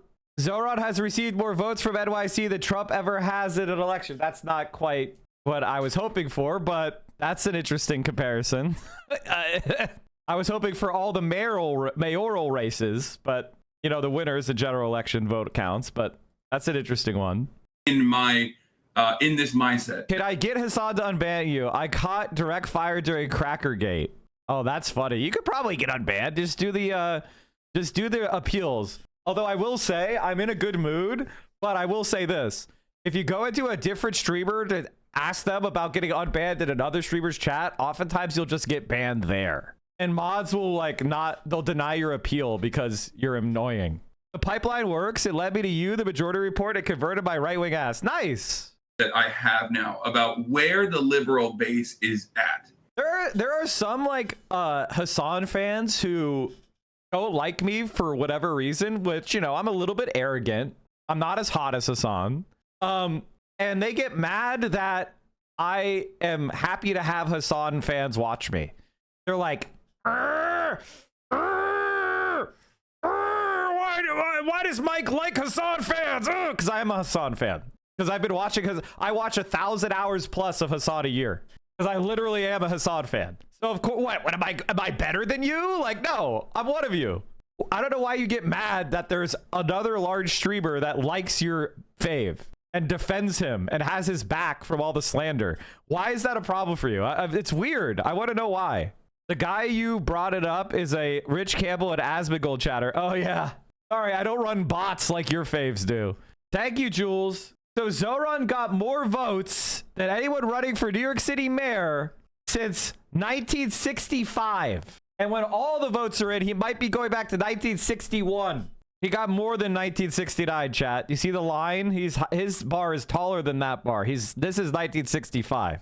I was introduced to you last year through Hassan streams. Appreciate the hell out of what you do. I have learned so much from this broadcast. Admittedly, sometimes your vibe isn't totally for me, but I have to remind myself that I'm here to learn and not be sensitive, dumb American. Listen. Sometimes I let I could be a little bit angry, The reason why I get angry is because you guys don't understand how much better the world could be. When you've studied policy and comparative politics, and you've been involved in advocacy for so many years, and you've studied the polls and you've studied public opinion like I have for so many years, and you know exactly what Americans want and what they would support and what we have the capacity to do, and then you see the society that we live in, and I'm arguing with people who haven't done any work, haven't read any books, who don't know anything about public policy, telling me how it can't be done, how I'm seeing billions of dollars from billionaires who are trying to make our society worse for their own profit.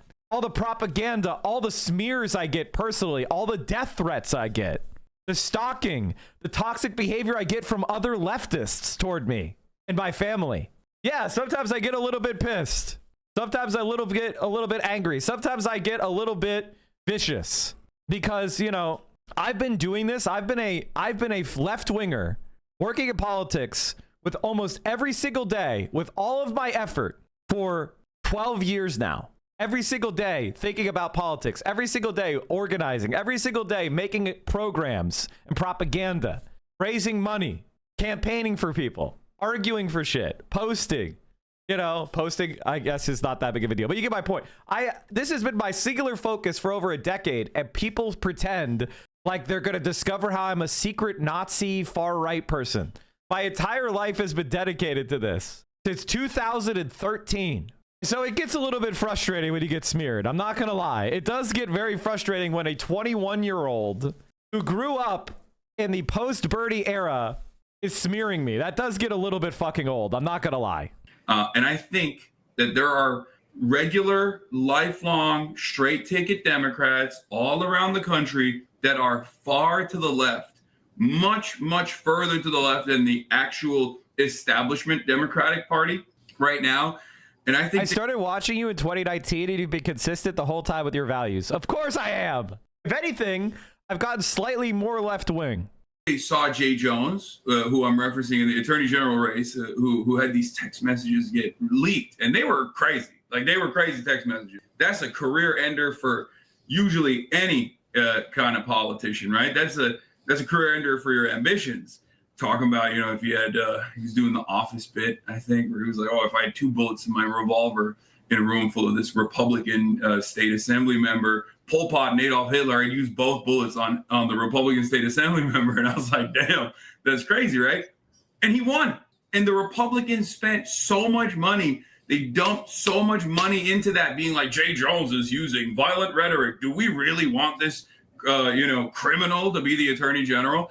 And it turns out, in Virginia especially, where there are a lot of people that work for the federal government and a lot of people that have already been impacted by the Doge cuts early on and then haven't been paid for a month, that are obviously chomping at the bit to just respond to the Trump administration. And they looked at that. They looked at those text messages and said, bet. Jay Jones went, he went halfway. They looked at his text messages and said, actually, I think that's awesome. And they voted for him for attorney general. And I think, while I disavow, while I condemn the violent rhetoric, I abhor the violent rhetoric. I think a lot of people are just so sick and tired of this fake bullshit, excuse my language, that the Republicans do all the time, where they're like, we're really got to tone down the rhetoric here, while they simultaneously go, everyone is a woke Antifa transgender terrorist that must be put down with lead. It's like, you can't do that. You can't keep doing that and then also cry foul when, I think this is something that I've been saying this for a while, and I know a lot of you agree, which is I have been anti-Republican. Like when January 6th happened, I want to tell you about a time where Hassan was a lib, where Hassan was a mamby-pamby lib and I wasn't. January 6th, when January 6th happened, I was like, throw these people in federal prison. When Ashley Babbitt was shot, Hassan was like, I condemn the shooting. No one should be shot by the police. I was like, I'm surprised more people weren't shot. I did an analysis of the shooting and I declared it to be a righteous shot. If I had been standing in that hallway and somebody bashed through the final door between the mob and Congress, I would have let more than one shot go. Real talk. That was a just, and by the way, I'm not saying that I support mowing down protesters or anything like that, but I do think rioters who are threatening to kill Congress to install Donald Trump in a coup, legally, that was a righteous shoot. And guess what? That's what it was determined. It was determined to be a righteous shot. And Hassan was there going, boo-hoo, boo-hoo, they should have shot her in the leg, boo-hoo. It's some blather about warning shots. There's no such thing as a warning shot. You take a shot, it's a shot. That is a attempt to kill a person. And you only shoot when you are justified in killing that person, when it is proportional self-defense or defense of others. So I bring this up just to say the Republicans have been calling, just the other day, Asmongold called for the arrest of every blue state governor. He called for a dictatorship. He called for an anti-democratic dictatorship. You can't do that and then whine about someone's 3-year-old text messages that were private. Private correspondence gets leaked into the media and someone is using maybe not such a great language to describe what must be done to some Republicans. So clearly the people don't care about this anymore. The liberals don't care about this anymore. They just want to stick it to the man. They want to stick it to the Republicans, and I'm here for it. I love it. I love it. And I think this comes down to this idea of credible messengers. And you probably saw where I got into it with Senator Booker. And he got mad at me and he's like, oh, the left, you put us through this purity test. And I was like, that's such bullshit. And he was like, oh, come on. And I was like, it's not a purity test. We just want a credible messenger. And when Corey is going on for 25 hours about human rights for all of these groups, and then he can't extend that empathy to Palestinian children, he no longer is a credible messenger. And I think people are fucking sick to death of hypocritical messengers. That's not a purity test. That is not us playing gotcha politics. Nobody even gives a shit about the purity stuff anymore. Nobody's policing anybody's language anymore. It's like, we're here. And as for women like me or people in the electorate like me that lived out MSNBC libs for a long time, I realize that I've moved further to the left. I think a lot of people don't realize what it is that they moved further to the left. But I think this is an opportunity that if Hakeem and Chuckles were smart, their asses would have been on the stage last night and they would have been riding the coattails of this movement. And it would have been, holding hands, arms up the way the Democratic establishment always does. How many times have we seen the Clintons with Obama and they're holding hands and Joe Biden, everybody's arms are up in the air, no matter who's running, they roll everybody out.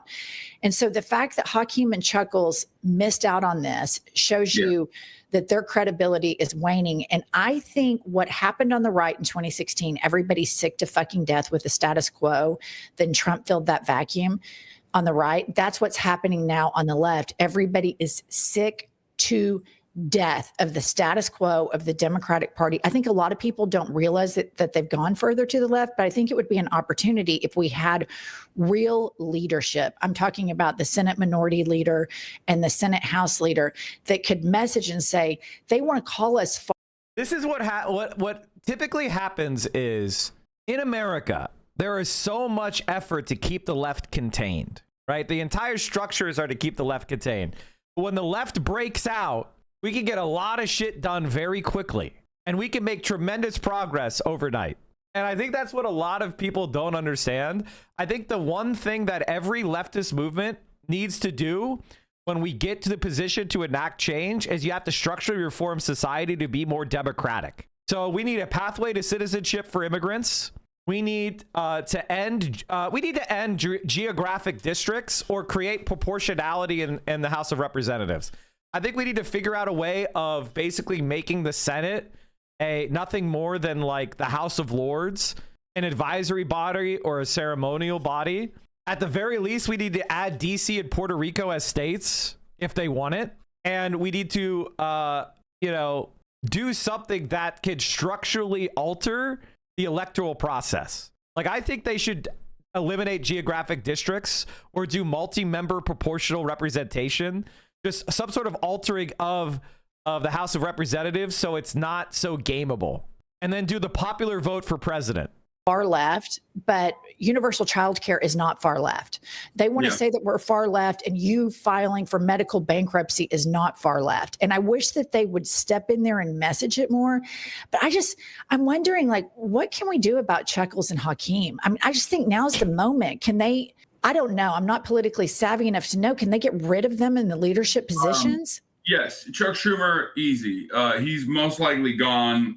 It depends on what like AOC wants to do, or it depends on what like someone who's remotely politically savvy in the state wants to do. He is deeply despised. Hakeem Jeffries is a little bit more difficult of an undertaking, not because he is a particularly popular candidate. At the national level, he is deeply unpopular in a similar way to Chuck Schumer, but he does have the institutional backing. He is the hand-selected continuation of Nancy Pelosi. Nancy Pelosi groomed Hakeem Jeffries for this position, and he will be the most powerful Democrat because of the way that the Democratic Party's dynamic works. We usually, the House of Representatives, like the majority speaker, is oftentimes has more power and more prowess within the party infrastructure, so. I think Hakeem Jeffries is nationally unpopular, but he is very popular in his own district, even though his own district actually went to Zohran by a pretty significant margin. So it's entirely dependent on what the DSA infrastructure looks like in New York, if they want to unseat him, if they want to take on that battle. I do assume that they are probably going to be reluctant to do that, considering that this is a very important moment for the left. Like I think Zohran represents, he probably sees himself as representing the broad leftist movement and helping people like yourself and many others who tune into your broadcast, like communicate their desires that are somehow a little bit different than what the Democrats have presented so far, like an alternative to that. So for that reason, I think like that would be a knife fight, I think. So there's a little bit of, I'm sensing a little bit of reluctance on that end. But if you're asking me, are these guys going to get on board with the movement? The answer is probably not, because their positions and their ideology is calcified.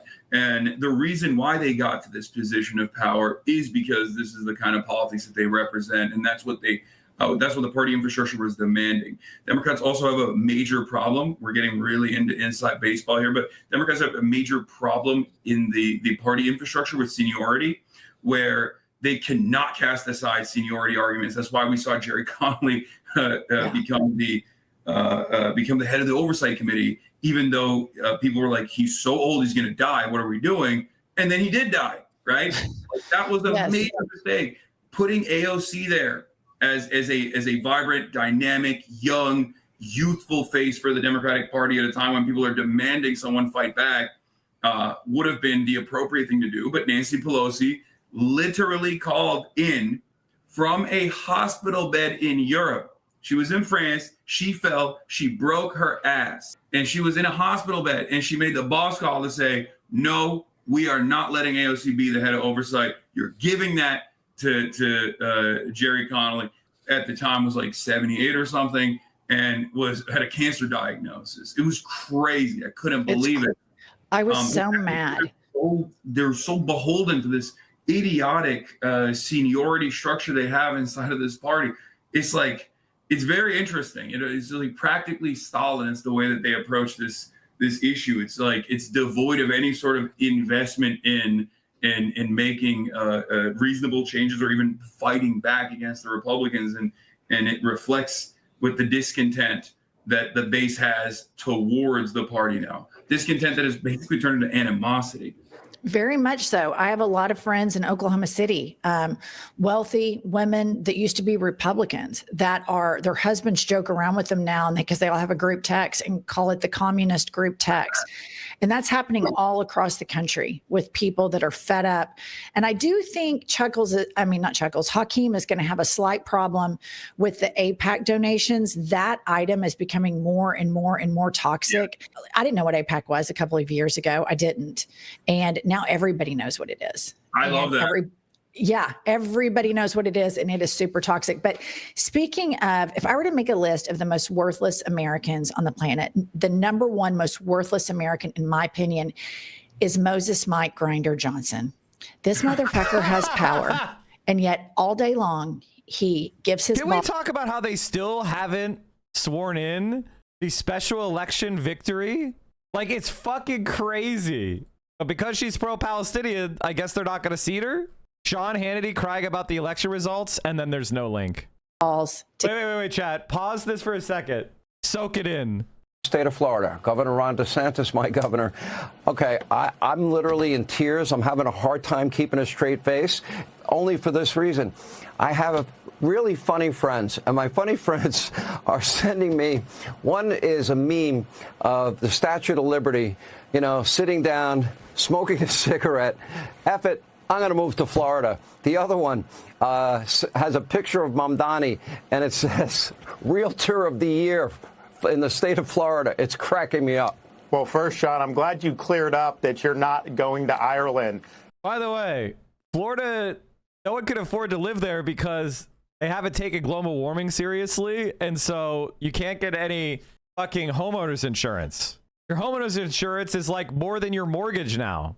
So it's not even affordable there anymore because global warming is so severe and hurricanes are getting so strong. Nobody wants to insure any houses down there. And DeSantis like repealed fucking like hurricane proofing building codes. So nobody wants to insure this shit. Hold on. They did some sort of thing. I have to find it. Hold on. Let me find it. Because if it was a trade where Florida had to give up Hannity in exchange for Rosie O'Donnell, I would veto that trade on behalf of this free state of Florida. Don't you worry about that. Listen, I'm grateful I have a good governor. There you go. This is a guy, Mamdani. He wants to take down the Columbus statue. I've already said if they take that from Manhattan, we'll take it in Florida. Hey, if they want to put the Statue of Liberty in Lake Okeechobee, we'll get that done as well. But I think he's going to win, and I think it's an incredible act of ballistic podiatry, shooting yourself in the foot by New York City voters. I mean, this is a guy who does embrace Marxist economics. He claims he's going to lower everyone's costs by having the government run grocery stores, and the only people that would think that would work are people who have never studied a lick of history. He's also somebody that after 9/11, he said how bad it was that his aunt was on a subway and got dirty looks. He never expressed the sympathy in that regard that for all the people that got murdered. He's also embraced George Soros-style soft on crime policies. He hates the NYPD, if you look at his history. He is not going to stand up for law enforcement. And what I found on all this, Sean, is yes, his tax policy is going to be crazy, anti-business, all that. But the number one thing that moves people to want to flee these jurisdictions is the collapse of public safety. By the way, chat, this is kind of a small side story, but the fact that it is a small side story tells you everything you need to know. Soros DA, Larry Krasner, the most famous far left district attorney, supposedly the guy who got into office because he worked BLM rioters pro bono, was just reelected yesterday. Today, voters in Philadelphia casting their ballot in the district attorney's race. Incumbent Larry Krasner seeking his third term now and facing off against his Republican opponent, Pat Dugan. Well, here is where the numbers stand in this race. 55% of the vote is in, but Larry Krasner, the projected winner, right now standing at 77% of that vote to Pat Dugan's 23%. Krasner, of course, beat Dugan in the Democratic primary in the spring. Dugan then chose to run as a Republican so that he could still be there after a write-in campaign. So this one sitting with another term coming up officially for Larry Krasner. More after this. He was called the Soros DA, and it was going. The Soros put nearly 1.7 million in Philly's DA race. He was the far left. He was going to destroy Philadelphia. The crime rate was going to go out of control. And so, what was the result of hiring a Soros progressive left-wing DA? Philadelphia's murder rate falls to lowest level in decades. Philadelphia has recorded the fewest homicides in recent memory this year, a rate of violence that, after reaching record highs just 3 years ago, has plummeted to a pace the city has not seen since the 1960s. Wait, I thought public order was going to be destroyed. When you elected a guy who went after corrupt cops, when you elected a guy who was focused on no cash bail, I thought this was going to destroy what happened? What happened? I thought it was going to be a disaster. Now, this is a non-story. Why is this a non-story? Because when progressive policies work, the Democratic Party keeps its mouth shut about it. When left-wing politicians succeed beyond our wildest dreams, the Democratic Party is quiet about it. They don't want to give any attention to that. Damn, Jacob Frey was elected, guys. It looks like. Damn. Hate to see it. Fuck Frey. Kanks to keep in the Fuck top the drawer DFL. of the Oval Office desk. And then God only knows what he does with his balls at night. I'm sure he's teabagging all over Grindr with him. But here he is, Moses Mike, after Mom Donnie's win. And he is on the news all the time doing shit like this. Play the clip. For the first time in American history, an avowed, openly proclaimed socialist has been elected as the mayor of America's largest city. Zohran Mamdani is without a doubt the biggest win for socialism in the history of the country, and it is the biggest loss for the American people. Thank you, Mike. He is truly a committed Marxist. And the results of that race tell you everything you need to know about where the Democrats and their party are headed. Okay. All right. Music to my ears. What these guys are representing as this like terrifying prospect for America is in some ways truthful for the first time ever, because they call Nancy Pelosi a communist, right? They call Obama. Who had the audacity to say that Jeff Bezos is a socialist. I'm like, that's one of the wealthiest people on the planet. What do you mean socialism? You don't understand it. But when they talk about Mamdani, there is truth to that. And I think it's a great opportunity because of what we just talked about. I think that this is a not a radical movement necessarily, but a movement that represents real change, a movement that wants to fight back against the Trump administration, a movement that puts people first, regardless of their color, their creed, their ethnicity. This is a movement that is class first in many respects, and I think that it is a unifying movement on that principle, and I think that's good. It's not a bad thing, and I think more and more Americans are going to realize that maybe they have a little bit of that socialism in them as well. And it's not, maybe they were propagandized against. Maybe it wasn't so scary. I want to ask you something, because having grown up in a red state for all of my life, the decades-long propaganda against the word socialism has been very effective. And I'm wondering if some politicians that are running in red states, and also because a lot of people don't know what socialism is, should roll out the phrase regulated capitalism and talk about unregulated capitalism, because there's so much damage to the word socialism and any linking of any sort of economic populist candidate winning in a state like Kentucky or Oklahoma, even though Andy Beshear won, and that's something that we should all study. But I'm wondering if some candidates that are as left as an AOC don't roll this out using the language like we are for regulated capitalism, because if we don't have regulations, airplanes fall out of the skies, your kid gets hooked on opiates, cigarettes kill you, cancer clusters pop up, unregulated capitalism kills people. What do you think about that type of like bridge messaging to flyover states? So here's the thing. I work with people who are social democrats. I work with people who are democratic socialists. I work with people who are, card-carrying Marxist Leninists. I don't mind it. As long as you want to uplift the working class, I'm there with you. I'm by your side. I'll fight right next to you. There are plenty of liberals who attend these protests against, ICE kidnapping people, and I'm right by their side. I think it's great. I don't necessarily care about how people build their movement. There is obviously a deep well of tradition and a lot of success, maybe not in the United States of America, but a lot of success internationally with this identity, with this movement. And it actually means more than just regulating capitalism as well.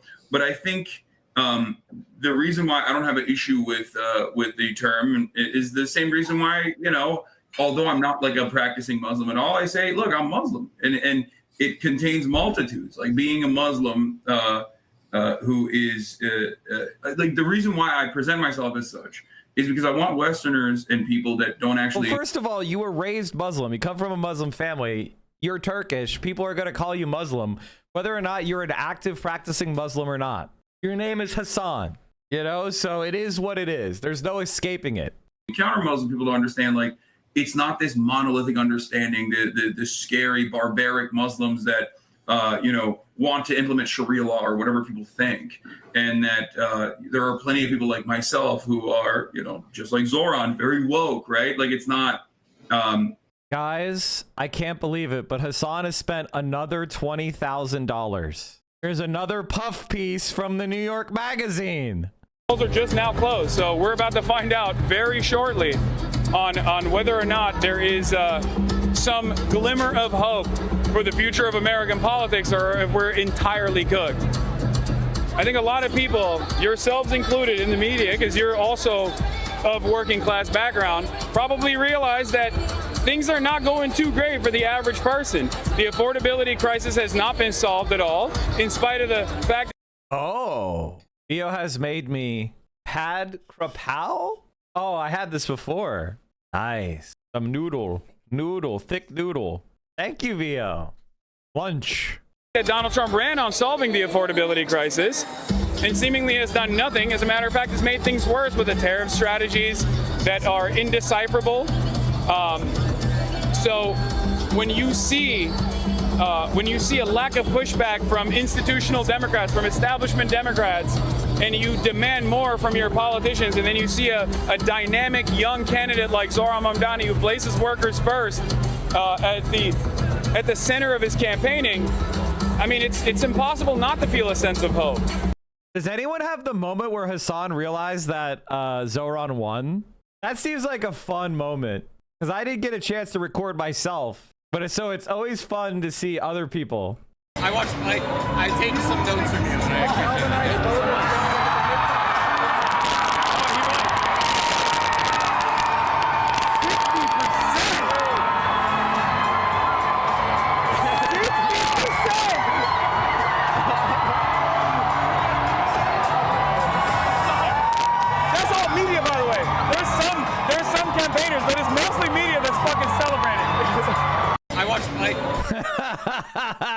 Wait, what was he saying? Opposing Israeli genocide. Yeah, I mean, obviously, fuck Israel every day. It's fuck Israel o'clock, and you don't get punished for saying fuck Israel anymore. That's all I'm saying. Look, I was number 2. I lost to Candace Owens, who is kind of whatever when it comes to Jewish people. But like, I'm not anti-Semitic, and yet Jonathan Greenblatt, that bald fuck, spent every fucking waking moment yelling about me. I love Mike. This is my favorite moment of the entire night. Let's see what this looks like.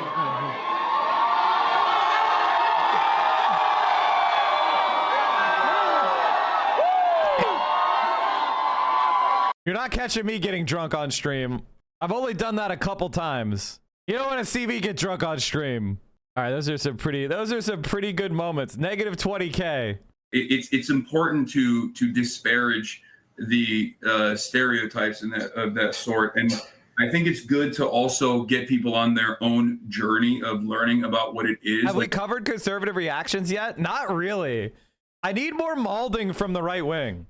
What the problems of capitalism are, and what socialism is as well, because not everyone is taking sociology courses, but if anyone has taken a sociology course in college, Karl Marx is a pretty important part of the entire field. And it's because his analysis over capitalism and all of the inherent contradictions within capitalism are very important to identify what the issues are. There's a reason why, even like you said, sometimes I guess come across as prophetic almost, but that's only because like I'm looking at and examining closely the contradictions, and I'm applying what I know within the framework of historical materialism, dialectical materialism, that is another part of the socialist understanding of the world. And I'm trying to make that as palatable as possible. I'm trying to make that as understandable as possible without using this terminology that I'm using here. But the backbone is that the backbone is that education. For me, at least, like that is what grounds my worldview, and I think it's good for people to also explore that side of the world, especially because they've been heavily propagandized against it. So it's good to just like break through. That's why I think Bernie Sanders was so important in 2016, even though he ended up losing. The fact that he got so close and represented this alternative and was open about calling himself a socialist was important for a lot of people, because they went, wait a minute, maybe I'm a socialist. I mean, that's what Zohran said, right? Zohran literally said, hey, Bernie Sanders gave me the tools to communicate my desires. Like, he made me realize that maybe I'm a socialist too. So like, this is the reason why I think it's good to continue pushing that on, even in red states as well. Many of these states have a long, storied tradition of labor militancy, and we need to bring that back. But the reason why we don't have that in these states, whether it be West Virginia or even Oklahoma, for example, is because labor unions have been gutted. And a big part of labor unions was also the labor education, the historical education, the political education that comes along, a sense of community that comes along with this kind of organizing. And it's a difficult path, but we will continue doing it, and we'll continue pushing it. And I think eventually people will be able to recognize their class position and maybe even find themselves self-identifying as socialists potentially. And I think the Bernie Sanders lesson is so important that even though he lost, that message won, and he primed the soil for candidates like Zohran to succeed. And so when there are Democratic socialists running in red states, you might run for the sake of priming the public to a different narrative and offering them a different worldview. And you might have to lose a couple of times, but that's how the Christian nationalists have gotten power, because they've been doing this for decades. And so we have to play the same long-term game. Okay, before we have to go, but I want to ask you, how many cocktails did you have last night? I noticed you were drinking, it looked like a neat whiskey. How many, what's your drink count? I think I have 4. I had 2 doubles, and then I had to leave to go do this BBC interview. First of all, okay, you're 6'5", 225, 50 pounds, whatever. Who knows how heavy he is? 4 drinks? That's it? You fucking lightweight. Holy shit! Come on. At 12. Did you do it drunk? I was a little buzzed. It's all good. I mean, this is, buzzed or not, I'm a yapper, as you know. And then my friend, who's the main campaign advisor, was texting me like, "Oh, we're still here." So I actually got in an Uber after the interview, went back to the bar, but by that point, Zohran had left. But I got to hang out with a lot of the people on the DSA side and all the canvas leads and all the field organizers that play this formative role in getting Zohran elected. and it was I had another drink there, so five total. Two doubles. You earned it. I hope you hydrate today. Hassan, Marie, Piker, I love you. You are my nephew. There we go. Thank you for having me. Of course. Safe travels, and I'll see you soon. All right. Bye. Bye. All right, chat. We need to get to the actual serious political shit. Two of my favorite content creators. Zohran Mamdani is announced that Lina Khan will be one of his campaign co-chairs. Mamdani was asked if he would move to Gracie Mansion. Yes, you should move to the mansion. You absolutely should. I know that there's a lot of like left-wingers who are like, no, you should stay in your regular apartment. No, fuck that shit. Move to Gracie Mansion. That way, whenever you invite a billionaire over, they see LaGuardia looming over them. He said that he has so far not been invited to City Hall to meet with Mayor Adams or discuss the transition process. Jesus. All right, let's get to the press conference on the transition team. Are we going to discuss the Kentucky UPS blade crash? Probably, if I have time. Maybe not today. It looks like 7 people were killed. Zohran is going to invite billionaires over? Yeah, to yell at them. What do you think he's going to do? You think he's going to fucking... What, you think we're going to be doing this? Hold on. Give me a second. I don't have my soundboard ready. Hold on. Here it is. Executions in Central Park. Morning, New York. Last night, we made history. I'm so proud to be standing here today as the mayor-elect of over... Okay, if chat is disabled, why is it showing up on my fucking screen? Why are you like, oh, chat is disabled and it's just sitting there? Like, fuck this. Cast their ballots. The fuck? Whether they, the more than million who supported this campaign, or the others who supported someone else, or whether they felt too difficult process to participate at all. I will work every day. The poetry of campaigning may have come to a close last night at 9, but the beautiful prose of governing has only just begun. The hard work of improving New Yorkers, that process begins with transition. In the coming months, I and my team will build a city hall capable of delivering. We will form an administration parts capable and driven by and willing to work just, and central to that effort is a transition that is defined by the excellence. Our team, by Ilana Leopold, whose roots in this city extend back to her grandmother running the trams on Roosevelt Island. Key part of our campaign to become the next mayor. And it will be led by our formidable coach, former federal trade Lina Khan, former first deputy mayor Maria Torres Springer, United Way president and former deputy Melanie Hartzog. Over the coming days, we'll start announcing implement our people like deputy entire areas of government and the commissioner who carry out the critical work. Some of these people will have what will unite them, old problem. We will cast a wide net. We will speak to the organizers on the front lines of the fight to improve our city, government veterans with proven track records, policy experts from around the country and the world, people who know better than anyone what their neighborhoods need. This campaign, I have worked hard to be accessible and that same will animate this transition. The City Hall week, because New Yorkers deserve a government. And on January 1st, when our city celebrates the inauguration of a new administration, let us also celebrate a new era for our city. Feel invested in, we all work. It is my pleasure to invite Ilana Leo.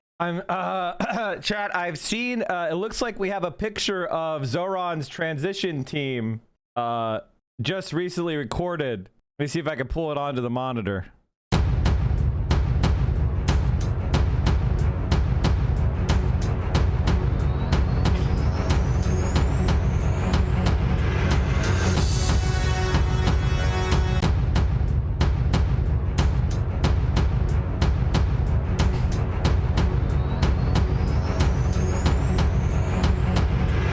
Did the Chinese state media cover it? Did they cover the election? What'd they say?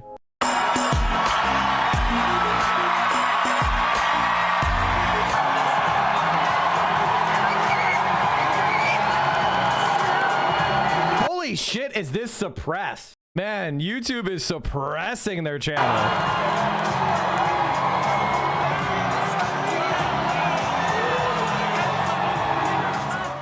If anyone can show a nation betrayed by Donald Trump how to defeat him, it is the city that gave rise to him.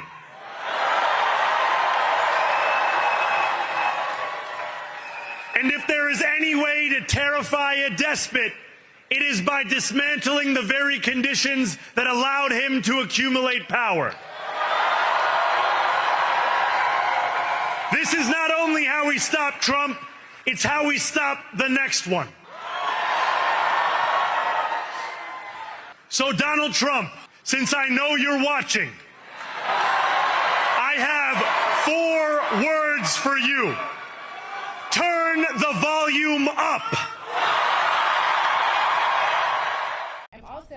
Lena was on Hassan's stream yesterday too. She ruled out a run for Congress. I think I was talking to Lena Khan. Oh, there she is. Oh my God. Look at that. Friend of the show. How are things? Things are looking up. Things are looking better than they have in the last 9 months, I would say. Yeah. Yeah, this is, I'm very excited. I'm very excited about what will happen in the future. Hopefully we can do more of this. Yeah, I hope so. I listened to your interview with Ross Douthat recently, and it was just like so sweet. I think he's trying to get me locked up. I'm not even kidding. I talked. He was like trying to be respectful, but he was also like, he was genuinely trying to be like, well, you know, Jimmy Kimmel is silly, but like, you're valid. He's like, you're a valid target. And I was like, Ross, stop. No, it's so heartening to see you get that prominence and exposure. But it seems like a lot of people really like the interview, like, because I got so much positive coverage off of that interview from like liberals. Do not. not. Oh my God, chatters, come on. Do not ship Lena Khan. That's so sexist. Come on. No cynisexism here, okay? No cynisexism here. No shipping Lena Khan. Conducted yourself very well, because like my goal there was to try to reorient the conversation always back to like systemic violence and how like that's my primary concern. And I do think that like regardless of his efforts, it did come across as like, especially on the abortion stuff, because I was like, you're pro, you know, criminalizing abortion, and that's incredibly violent for so many women. So for the New York Times audience, I think that's when I captured their attention the most, I assume. But anyway, shouts out to Ross. Yeah. How are you doing? I'm doing fine. What have you been up to? My For the day people that job want to is know. teaching. Are we live? Oh yeah, we are live. Oh my gosh. Oh, I thought you knew. I'm so sorry. That's okay. I should have told you. I'm teaching at Columbia Law School. Okay, that's cool. That's out of all the institutions of higher learning, it's a tough go at it. Yeah, But absolutely. But there's a ton of excitement among around antitrust. around anti-monopoly, I love that. economic fairness, around wanting to stand up to corporate power. So it is a moment where we need to kind of focus. I agree, 100%.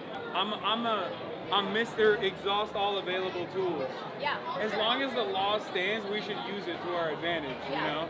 It's in the books. It's like a waste if you kind of just let it slide. If you're just like, it's fine. But yeah, you are the most vindicated in terms of gamers. I've seen a lot of gamers on the timeline who were like, oh, I hated her because I thought she was a communist, but like, especially after the Microsoft situation when they raised the prices. Yeah, I mean, they doubled the prices. What do you say to the gamers that are now coming to terms the reality that the corporate monopoly structure, the corporate consolidation is responsible for why games are... This is why I love Hassan, because he's such a gamer that he's in the Zohran victory party. He runs into Lena Khan and he wants to talk about microtransactions and corporate consolidation in gaming. Amazing. Deteriorating in quality as opposed to what they consider to be woke and gay. I mean, look, my heart goes out to them. I know, gaming provides a lot of joy to a lot of people, and to see it being priced out of reach. Do you game?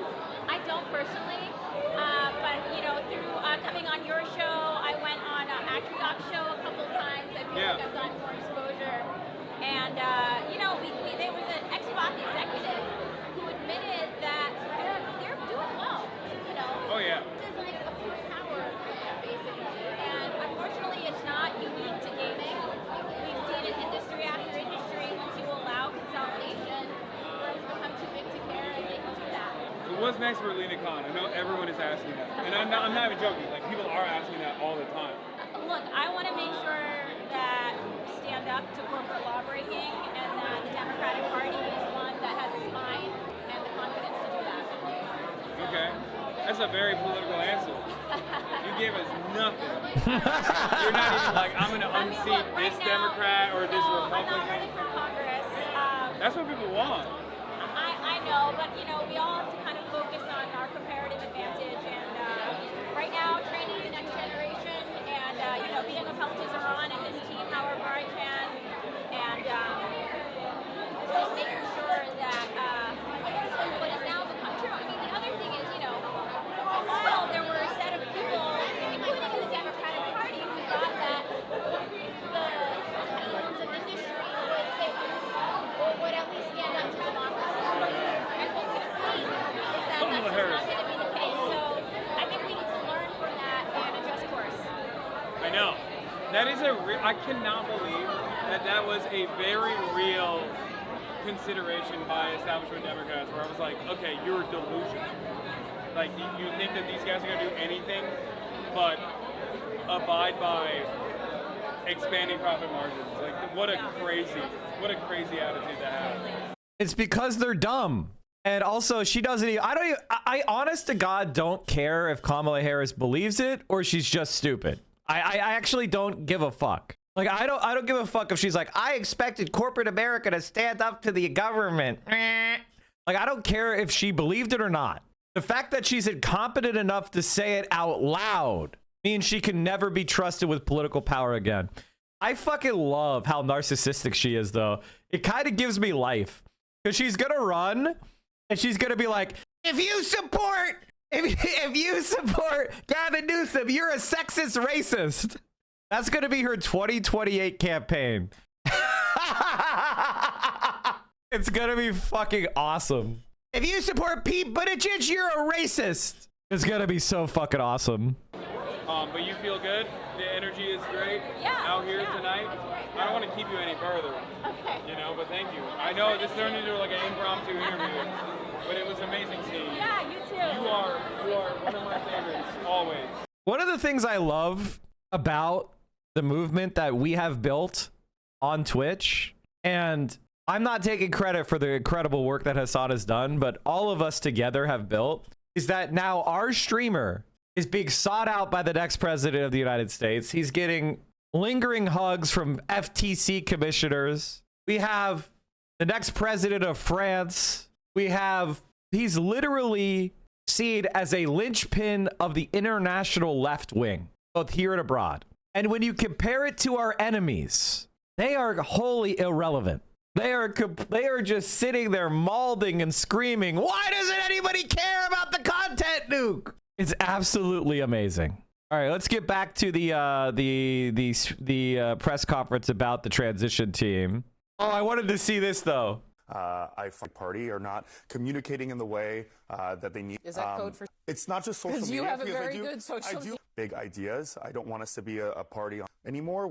It's not enough to be critical of Republicans. We need to be fighting to improve the material conditions of Americans. But is it small ideas or pragmatic? I mean, I think the argument, especially from moderates, is like you got to make things, and that those are wins. Those are things that build trust. Listen, it's small ideas, right? We never criticize the lack of pragmatism when it cuts to billionaires gutting health care while they're funding. We need to have big ideas within the Democratic Party that will improve the lives of Americans. It's Medicare for all. That's building affordable housing. That's a Green New Deal.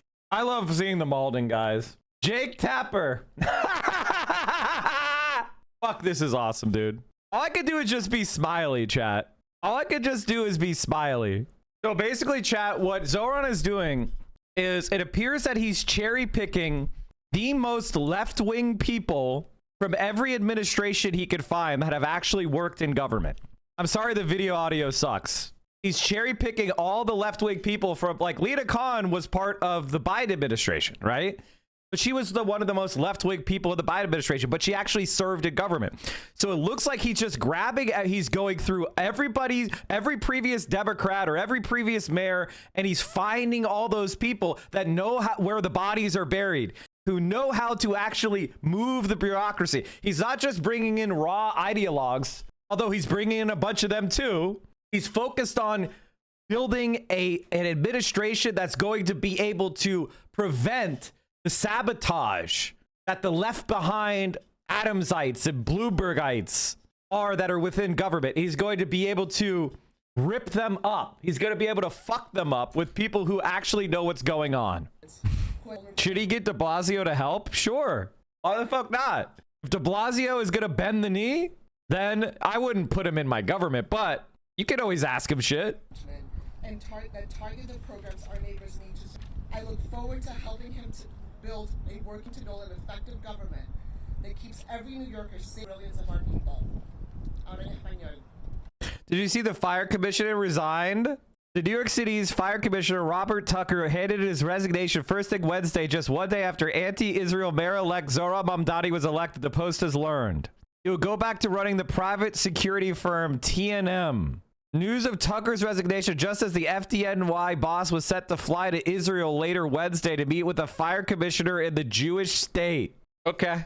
Hi, I guess. Ante todo, quiero felicitar al alcalde electo Mamdani por su victoria histórica y por una campaña que cautivó a tantos y que le dio prioridad a las necesidades. Okay, I don't speak Spanish, so unfortunately, I have to skip ahead because I just don't know what's being said. How about we skip ahead to Lena Khan? I wanted to hear about that, or unless we already watched it and I'm hallucinating. Oh, I missed it. And a clear. Okay, whoops. Often end up politics. And a clear. I can't turn it up, unfortunately. I'm maxed out. I used to have a volume app on my Chrome, but when I changed to Firefox, this is louder. Okay, thank you. Monkey of Hobbiton, thank you for the 10 tier 1s. You guys are the best. Everybody, it's great to see you all. I want to start off by just congratulating our mayor-elect Mamdani on an incredible victory and a just remarkable campaign this last year. I think what we saw last night was New Yorkers not just electing a new mayor, but clearly rejecting a politics where outsized corporate power and money too often end up dictating our politics. And a clear mandate for change where New Yorkers can get ahead and where all workers and small businesses can thrive, not just get by. I think what we saw through the campaign was an operation that showed extraordinary discipline, rigor, talent, and I know that Zohran has the vision and courage to make sure that we can actually deliver. It's such an honor to get to be part of his transition team, and I'm so excited to work with the co-chairs to make sure that we're building an administration that can hit the ground running on day one and deliver for all. Thank you so much. It's going to be exciting. It's going to be so fucking exciting. I think one of the things that a lot of people don't understand is that all the centrist Democrats in New York are now on notice because Andrew Cuomo was their strongest champion. And they got fucking owned. And they have to be pissing their pants worried about losing primaries. So I think you're going to find that a lot of Democrats are going to go along with Zohran. Policies they said are impossible are going to end up passed. Things like getting $700 million for the buses. That could happen. Setting up a program to raise taxes on the rich in New York City. That could happen. I put a 100% tariff on China. As soon as I heard it, within 20 minutes, I put a 100% tariff on China. When President Xi, who's really a friend of mine, as much as he can be a friend, he's a tough man. He's a tough man. Smart man, actually. Very smart. The press doesn't like it when I call him very smart. You know, they think I'm not supposed to call him smart. But he leads 1.4 billion people without question. In fact, during the meeting, we were there.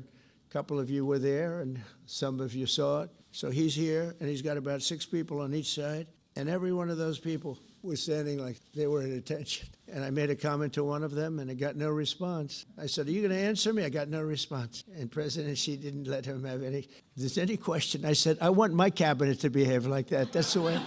I'm demanding that I want them sitting up like that, Tim, just nice and straight. I never saw posture like that. I've never seen men so scared in their lives.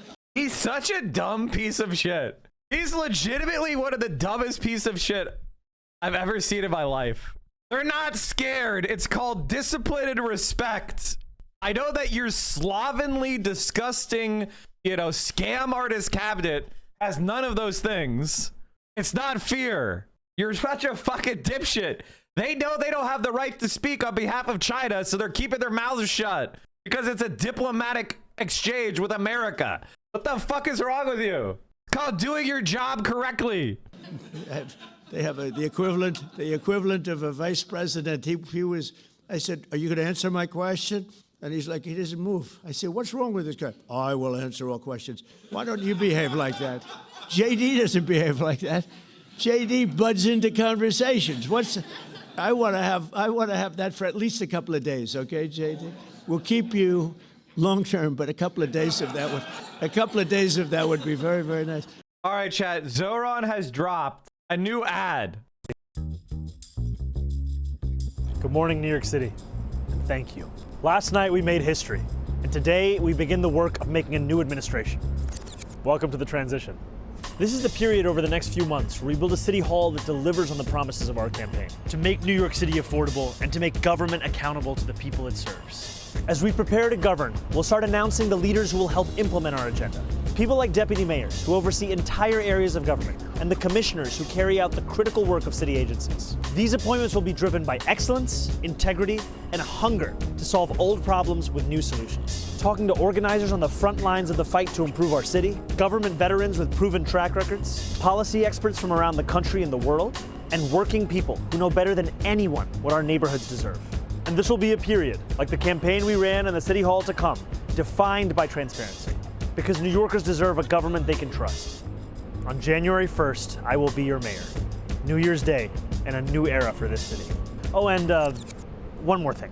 Remember how I told you a few months ago to stop sending us money? You can start again. This transition requires staff, research, and an infrastructure that can meet this moment.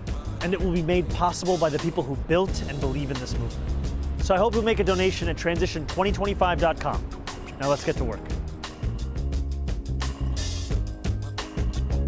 Exciting stuff, chat. Man, having something as important as the New York City mayor in the hands of a socialist, so many good jobs, places to get experience. I legitimately think if you're in New York City and you might have skills, I would take a look at applying. Reporters and cameras swarmed Hassan Piker, a liberal commentator and online streamer wearing a plaid jacket, pearl necklace, and Adidas sneakers like moths to a flame. He delivered soundbite after soundbite. True! That's true! I can't even be mad, chat. I'm just kind of sitting here smiling, fat, dumb, and happy. You know what I mean? I'm just sitting there fat, dumb, and happy. I kind of want to see, what are the Brits saying? I kind of want to see what Europeans are saying. How mad are they? Well, let's focus now on the most high-profile race of them all, the one in New York, a powerful role running New York City. Well, Zohran Mamdani's campaign was built on improving affordability for people living in the city. President Trump accused him of being a communist. Well, Mr. Mamdani defeated the former governor of the state, the Democrat Andrew Cuomo, who ran as an independent. He, in the end, had the backing of Mr. Trump. Well, Zohran Mamdani described his victory as a win for working people. Let's have a listen. For as long as we can remember, the working people of New York have been told by the wealthy and the well-connected that power does not belong in their hands. Fingers bruised from lifting boxes on the warehouse floor, palms calloused from delivery bike handlebars, knuckles scarred with kitchen burns. These are not hands that have been allowed to hold power.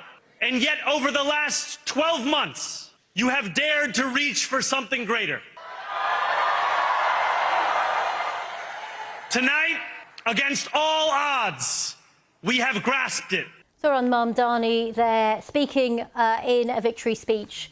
Well, our North America correspondent Neda Tawfiq was at that event, and she sent us this update. I mean, he went from a long shot candidate with very little name recognition to, as you say, a national figure. And so everyone has looked at how exactly he was able to do that and what that means for other Democrats who want to be able to elicit this similar amount of energy and excitement as they enter the next year when midterm elections will begin against President Donald Trump. And what Zohran Mamdani did was he had a laser focus on affordability. Of course, the top issue in this, the most expensive city in America.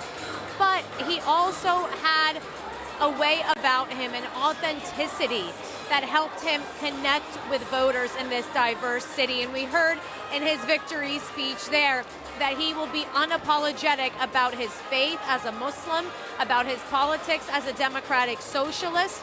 And he tried to not only show that he would fight against Donald Trump, saying, you know, Donald Trump, I know you're listening, turn the volume up louder, and saying that only the city where Donald Trump came from knows how to hit back and fight back, and the entire city will do that. But he also wanted to give people joy and hope with his campaign.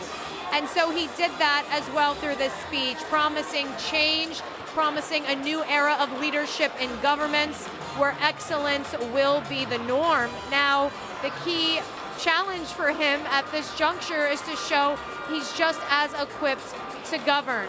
At 34 years old, people worried about his inexperience, some of his critics, and whether he can get an agenda that has to be funded through state lawmakers in New York, not just city lawmakers.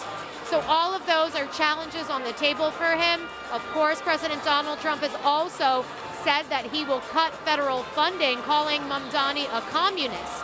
So all those challenges are on the table, but tonight, as you can see, a very joyous mood here, and his supporters really feel that they were able to do something politically that was unthinkable. That's Neda Tawfiq there. Well, let's have a look at the race for governor in the state of Virginia, a key state as well.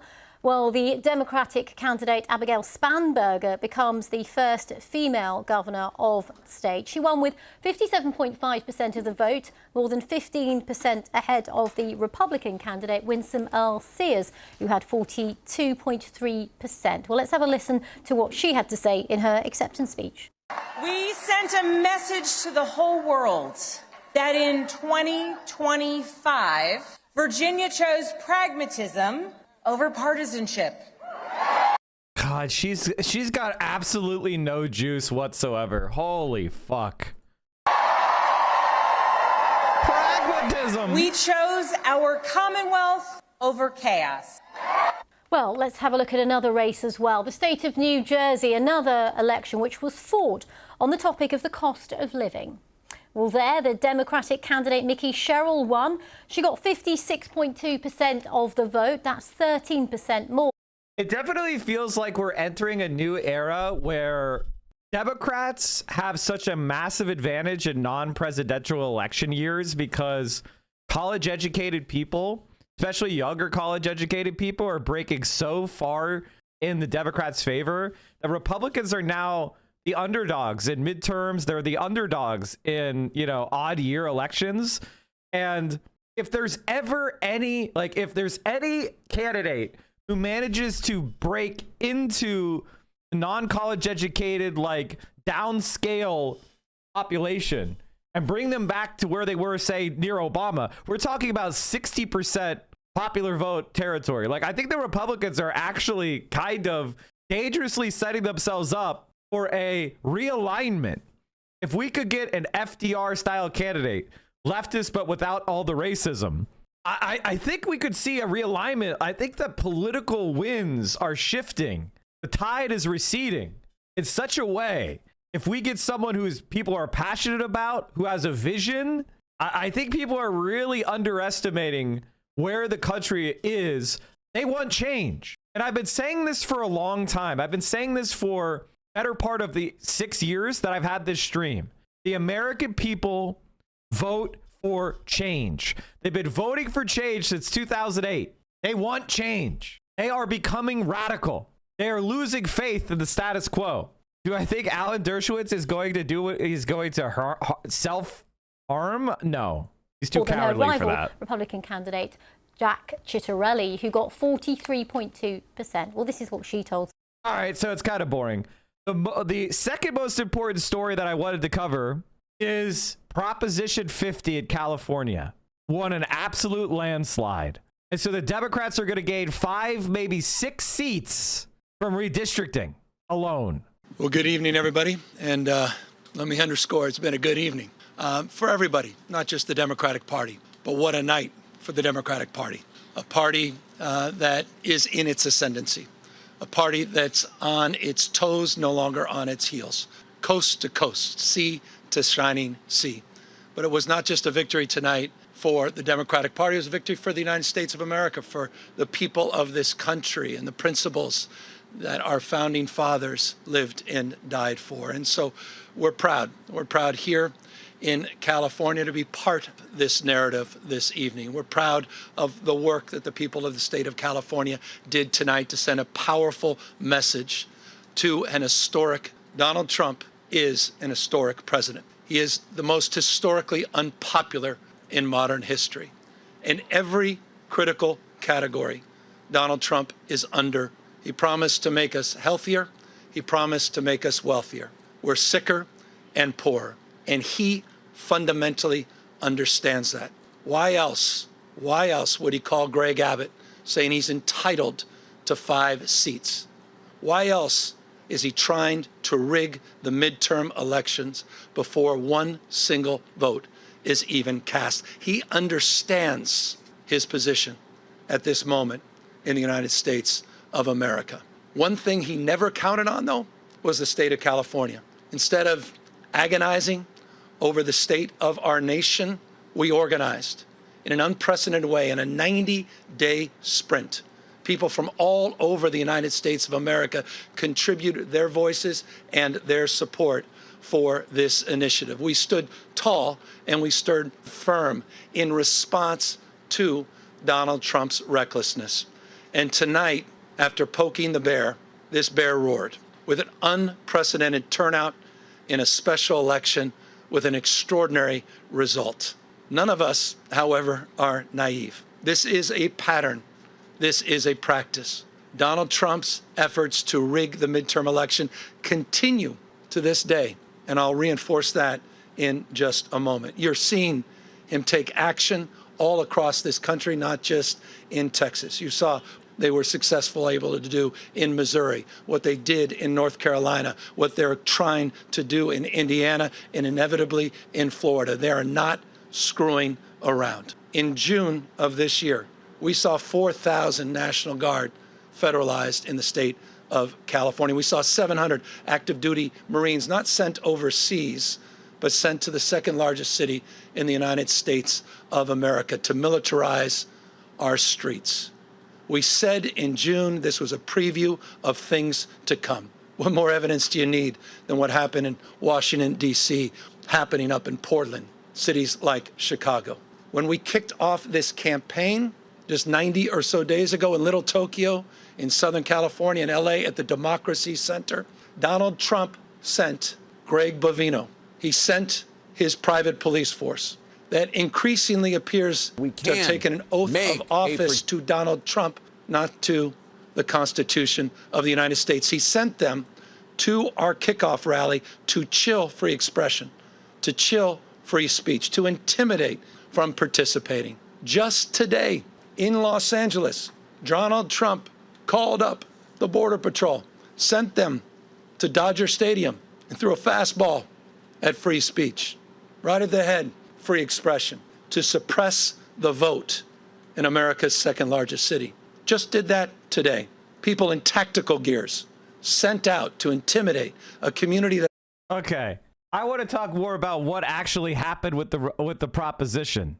So California overwhelmingly passed Proposition 50, which means they will gerrymander California so that it has 48 Democrats, leaving 4 Republican seats. This is the new map of House districts that will be in place for next year. As you can see, Democrats think they will get 5 additional seats. The Republicans will go their delegation potentially from 9 down to as few as 4, as basically they carve up the state in a way that spreads the Republicans very thin, just off of the coast entirely. That is a remarkable. Honestly, they could probably make it even fewer if they tried. Remarkable change for California, which has traditionally had some of the closest and most competitive races, particularly since they changed the whole system of redistricting, giving it to a nonpartisan commission. Voters are saying, actually, we'll take it back. We're going to go with Governor Newsom on this, and we're going to take it back for the rest of this decade. The reason why? Look at what's happening across the country, Lindsay. States including Texas, Missouri, Ohio, North Carolina have already carved up their new districts. That's going to give Republicans potentially as many as 8 additional districts. And Mary Bruce, who's with us in the studio right now, even with that win in California, that only takes 5 off the board. It's still advantage Republicans, but this is a big step and might be the most consequential thing that happens tonight for the midterms in 2028. This is the new map of. So now that the Democrats have also won really big in Virginia, they may also gerrymander. There's going to be a lot of pressure on Abigail Spanberger, the CIA agent, to also gerrymander Virginia because they have a trifecta there. And I think the number one goal for the midterms is to take at least one House of Congress away from the Republicans. That has to be the immediate short-term goal. Also, electing as many left-wingers as we possibly can. Okay. The fuck? Mike, is PSL an ML party? Not really. Yeah, I know who you are. Oh, okay. I've seen your work on denying the Gaza famine. Oh. She tries to hug him. Who is this? Who's trying to hug him? How you doing? Hi. You did do that though. Okay, well anyway, I would love to profile you. From the Free Press? It's her right here, right? She's the Gaza genocide denier, right? The himbo was not feeling the hug though. You already have profiled me. You called me the handsome face of terror apologia. Not you, but your outlet did. Which, by the way, I did not have an issue with at all because they used a handsome photo. So it was cool. Probably seen these photos of skeletal. Ugh. Well, anyway. I literally. Like, I hope these people understand that we do hate them. And we will never forget. They're like the Gaza genocide shit. They're not going to be able to escape that. Like forever and ever, people will be like, hey, you're the Gaza genocide denier. We're never going to fuck with these people, ever. Really? I put that article on as one of my favorite articles anytime someone asks. I love how familiar you are with the Free Press. I'm a media demon. Of course I'm familiar with the Free Press. I do media. I do. No, I'm not a free presser. I do media criticism. What do I think about this map? Yeah. Supreme Court says they don't have a reliable way to identify when gerrymandering takes place. So do it. Supreme Court says it's impossible to tell if gerrymandering is happening. So do it. Should a congressman only represent an urban area? No. He/she should represent both urban and rural areas. The current map accomplishes that. Yeah, this is called the pie slice method. Although with Chicago, I guess this is the spaghetti method. Was Plattner's race held yesterday? No. God, no. Victory light. Yo, what's up, you cowards? You know. Oh, they did, Miro. All right, I wanted to do this Van Jones clip because, God, he's such a whiny bitch. That speech appealed to some, but I think he missed an opportunity. I think the Mamdani that we saw on the campaign trail, who was a lot more calm, who was a lot warmer, who was a lot more embracing, was not present in that speech. And I think that Mamdani is the one you need to hear from tonight. There are a lot of people trying to figure out, can I get on this train with him or not? That speech appealed to some. Van Jones is such a fucking rat Zionist. Ugh. So Zateo did their coverage, and their thumbnail is Hassan photobombing them. Hello, everyone. Zateo's literally. Never had an experience like this as a volunteer in any political campaign ever. The joy, the palpable joy across the city over the last year. It is the one thing. I mean, people across the world are watching this tonight because. We're going to see Simone. It's crazy here. Simone's leaving, but another Zateo voice. Jamal Bowman. Former Congressman Jamal Bowman, your microphone. What's up, sir? So, has he won? NBC are calling it for him. I hope so. I mean, for me, man, I'm mad anxious.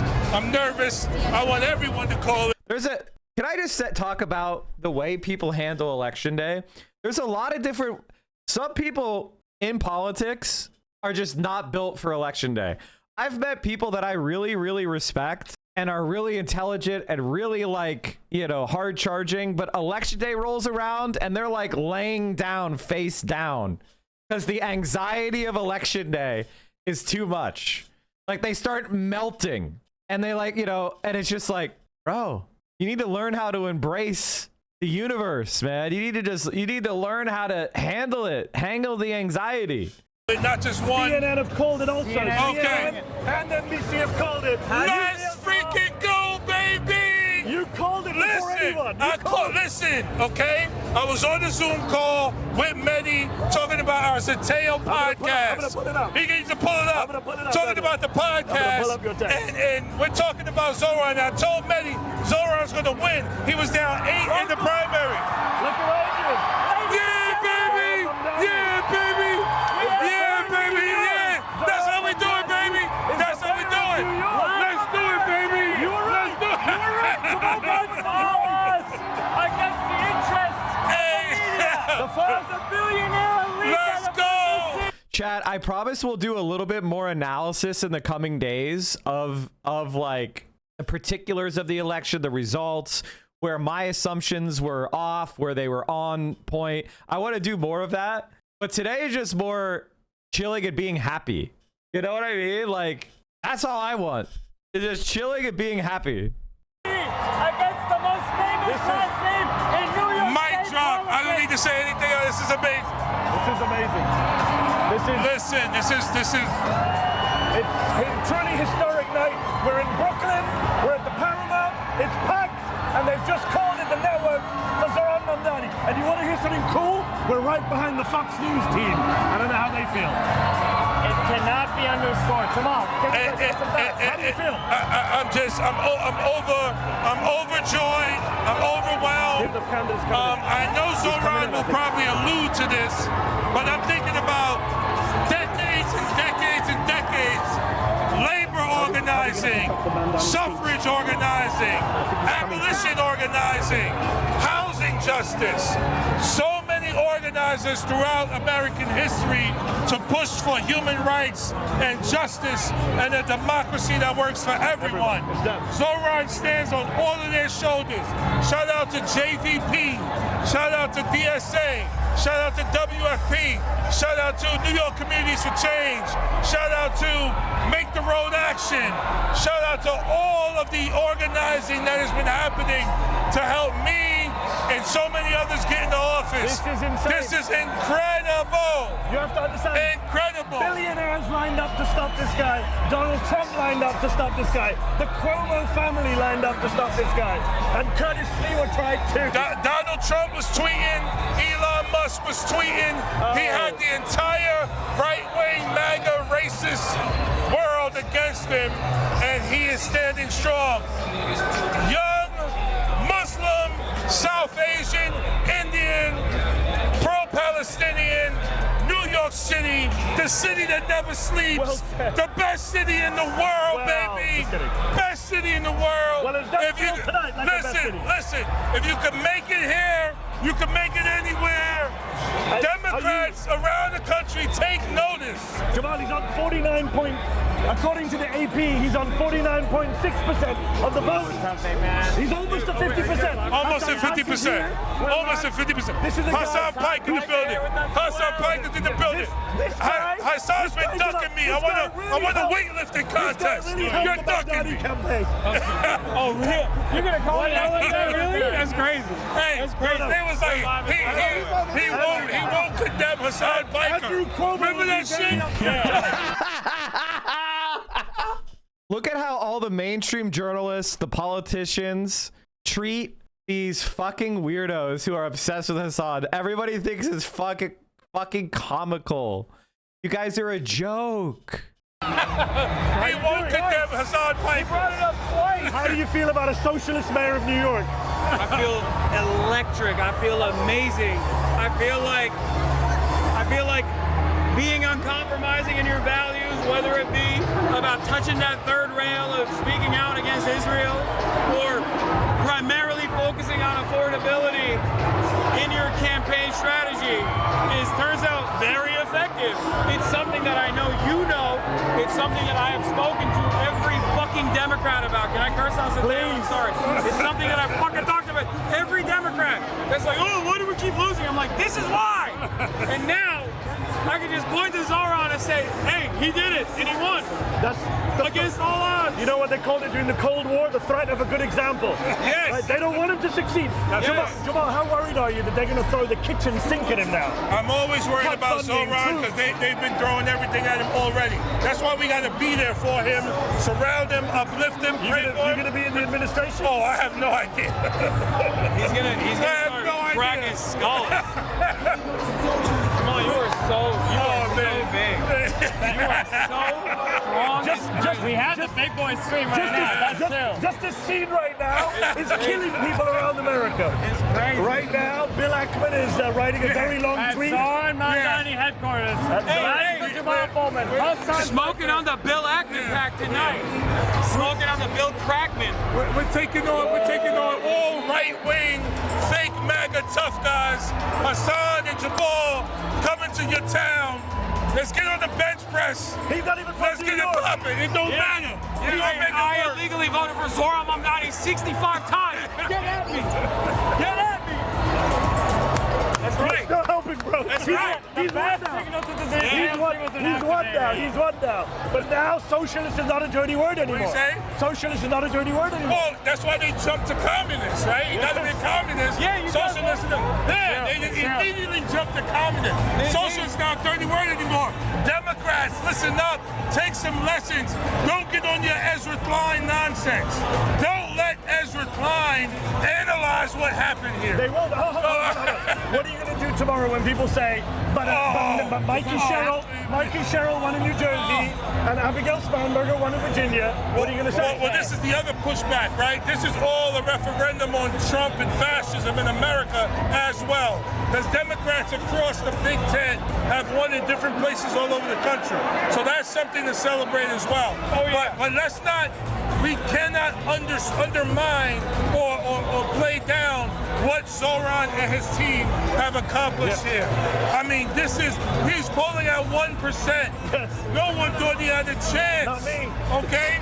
And he ran an excellent campaign. He's obviously an exceptional candidate. You believed in him, Jamal. I have a text from Jamal where he says, I fucking told you so. That was primary. Yeah. Listen, hopefully this is now about a vision of a new democracy, new possibilities, hope and joy and humanity in our politics. That's what we need. On the subject of humanity, Hassan, I've got to ask the question. You and I and others have been facing an explosion of Islamophobia in recent weeks. I don't know what you're talking about. I don't know, I have no idea. Nobody wants to deport us. Yeah. Seriously though, a Muslim is the mayor of New York City. How does that make you feel? Makes me feel pretty good. I've never really cared much about like demographic representation until I saw a 34-year-old Muslim socialist run for office, and I was like, damn, that feels pretty fucking good. And then very quickly I realized, oh my God, it feels pretty bad. Because when they were attacking him, it feels like they were attacking me. Yeah. And then they started attacking me. They literally did. You were invoked at multiple debates. How did you react when they said, do you condemn? Oh, I knew it was going to happen. Yeah. I knew it was going to happen because guess what?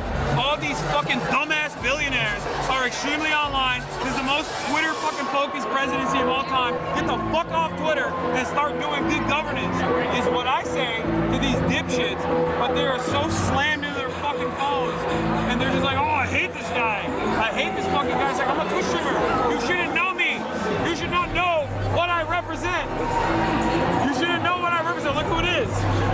Oh my God. Oh, now we're going to cause some real trouble.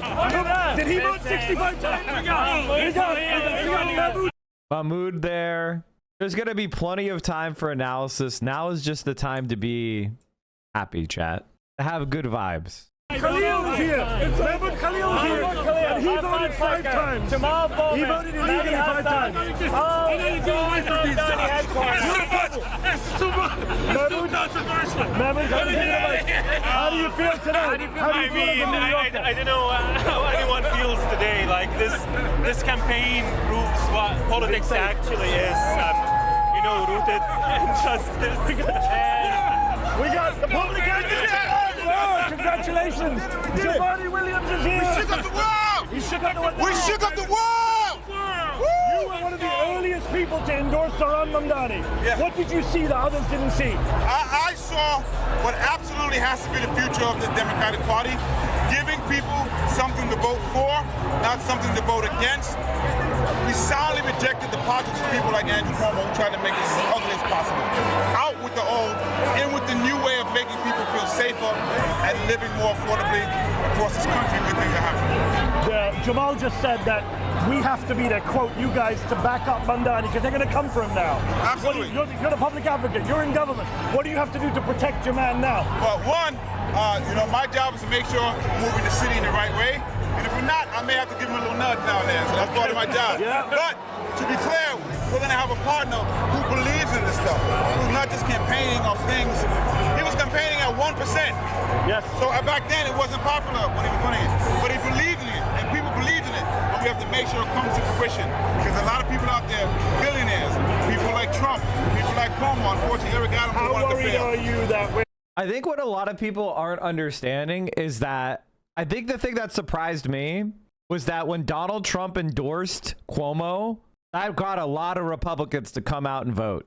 If you look at where he did the best, it's just Republican areas. Cuomo performed better at precincts won by Donald Trump in 2024.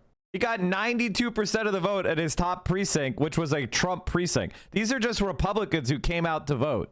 And they, Cuomo's bases of support were primarily Staten Island, as well as parts of Queens and then ultra-Orthodox Jewish neighborhoods of Brooklyn. These are Republican Trump areas. We can literally compare it. Like if we go to New York City, first of all, look how much better Trump did compared to 2020 in New York. That's insane. Can I get this thing to fucking go away? Like, the fuck? I'll unzoom out. If you look at this, this is Trump areas. And if you look at the map, if you look at the map now, where can I get the big map where I can zoom in? All right, we'll just do, okay, for fucking Christ's sake. There we go. If you look at the precinct map where Cuomo did best, it's just literally where the Republicans are. That's it. Look, seriously. So if you want to know why Mamdani didn't do quite as well as I expected, what I got wrong is I didn't expect the Republicans to march in lockstep with exactly what Trump told them to do. I thought Sliwa would hold on to more votes, but he did not. They did exactly what Trump wanted. Look at this shit. The Republicans did exactly, like you could just see. Cuomo was the Republican. The only exception to that is some areas of the ultra high wealth areas here on the Upper East Side where the richest of the rich people live. They went for Cuomo. But other than that, it's just a Republican map. That's where, some Cuomo picked up some voters, which was in the Upper East Side where the wealthiest people in the country live. But other than that, it was just Republicans. The AOC Trump voter precinct in Westchester Square, the Bronx, Mamdani did 18 points better. So like, that's really all you need to know about what happened. Why did Cuomo do a little bit better than I thought he would? And the answer is Republicans did something I didn't expect. I thought Sliwa was going to have 15%. I didn't think Republicans would turn out as intensely as they did for Cuomo. And I was wrong. That's what I was wrong about, which is, oh my God, they actually did show up and they voted in lockstep for Cuomo. Like, look at this map. Here's the, look at this shit. Look at Brooklyn and look at Staten Island and look at Queens where Cuomo did well. And then go to the Trump. It's a Trump map. Even the Rockaways where Trump did well. That's where Cuomo did well. It's literally a Trump map plus rich people in the Upper East Side. So I think that's the surprising thing for me. Is that Cuomo was able to get so many. Sliwa did not win a single precinct. That's very surprising. That's very surprising to me. Have you seen Stavi on Stealth Wire? Did you announce the transition team? Yeah, we talked about it. Like once when he called and said, yeah, you're going to be this movie, were you surprised that it was like once you got over the fact that it Yeah, no, that was the funny thing is what I play is and it was like he was like, I need a law enforcement pervert. I know the guy, no audition necessary. Just get him on the plane, the first plane over. That's basically how it went. Emma Stone, a lot of, I feel bad for Emma because I'm sure everybody's talking to her about how she shaved her head for Jesse has like crazy long matted. No one's talking about the fact that you had to do something. Yeah, exactly. Look at this. You see before you. I mean, it's crazy to hire Stavros and then be like, I don't want the hair. Yeah. Well, yeah, so they hired me to be a cop and I had to cut my hair and that set the bald ponytail back a year and a half. You know what I mean? Like I had to cut, and I'm kind of pissed because Emma's got a bunch of there's no think pieces about me cutting my hair. Well, you were in a tough situation because I'm sure you couldn't say you won't cut yours after Emma shaved her head. Hilariously, the first day I was there, I'm talking to the hair guy. I'm like, cop can have a pill. You know what I mean? Just pull it back. And then I get on set, and a famous, beautiful woman is bald, and I'm like, I'm not getting at his haircut. There's no way. I'm like, let's trim me up right now. So I think the wrongest part of my analysis was the idea that Republicans would, that was fucking awesome, by the way, that Republicans would and did just swung to Cuomo. Like, they got the signal, oh, Cuomo's just a Republican. He's the Republican, and they voted for him. Sliwa did so badly. I mean, he like look at this shit, man. Not even breaking like 20%. Not one precinct in the entire fucking city. Not one. Not one. See Stavi live if you can. The Dreamboat tour is pretty good. Yeah. All right, hold on, chat. I want to watch some Democracy Now! Coverage. At the celebration, I had a chance to briefly speak with Democratic Congresswoman Alexandria Ocasio-Cortez of New York. The new mayor of New York City, the first Muslim mayor of New York. Your thoughts? I mean, Zohran Mamdani, of course, a historic candidate, a tremendous moment for the people of New York. We showed that we're not going to be bullied, we're not going to be intimidated, we're going to fight for working families, we're going to stand with immigrants, we're going to stand with the diversity of this city, and we're also going to make sure that first and foremost, that this is a city that working people will not be displaced out of. What do you say to President Trump, who says he'll withhold billions of dollars from New York, make it impossible for Zohran Mamdani to govern? Well, you know, I think that President Trump was born in New York City, and he knows that if you mess with New York, you mess with the whole country. And so, you know, I think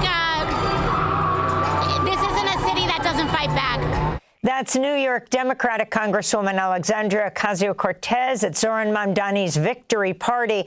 I also spoke with the Canadian journalist, author, and activist and professor Naomi Klein. Start off by saying your name and your feelings right now. My name is Naomi Klein, and I'm levitating.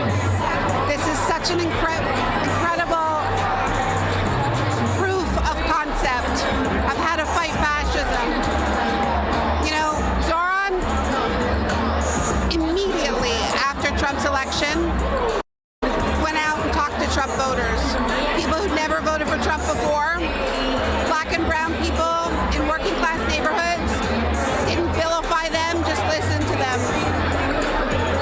I talked to Zohran for the first time a week after Trump's election, and what he said to me was, everything is broken for people. Like the elevator and their public housing hasn't been fixed for 10 months.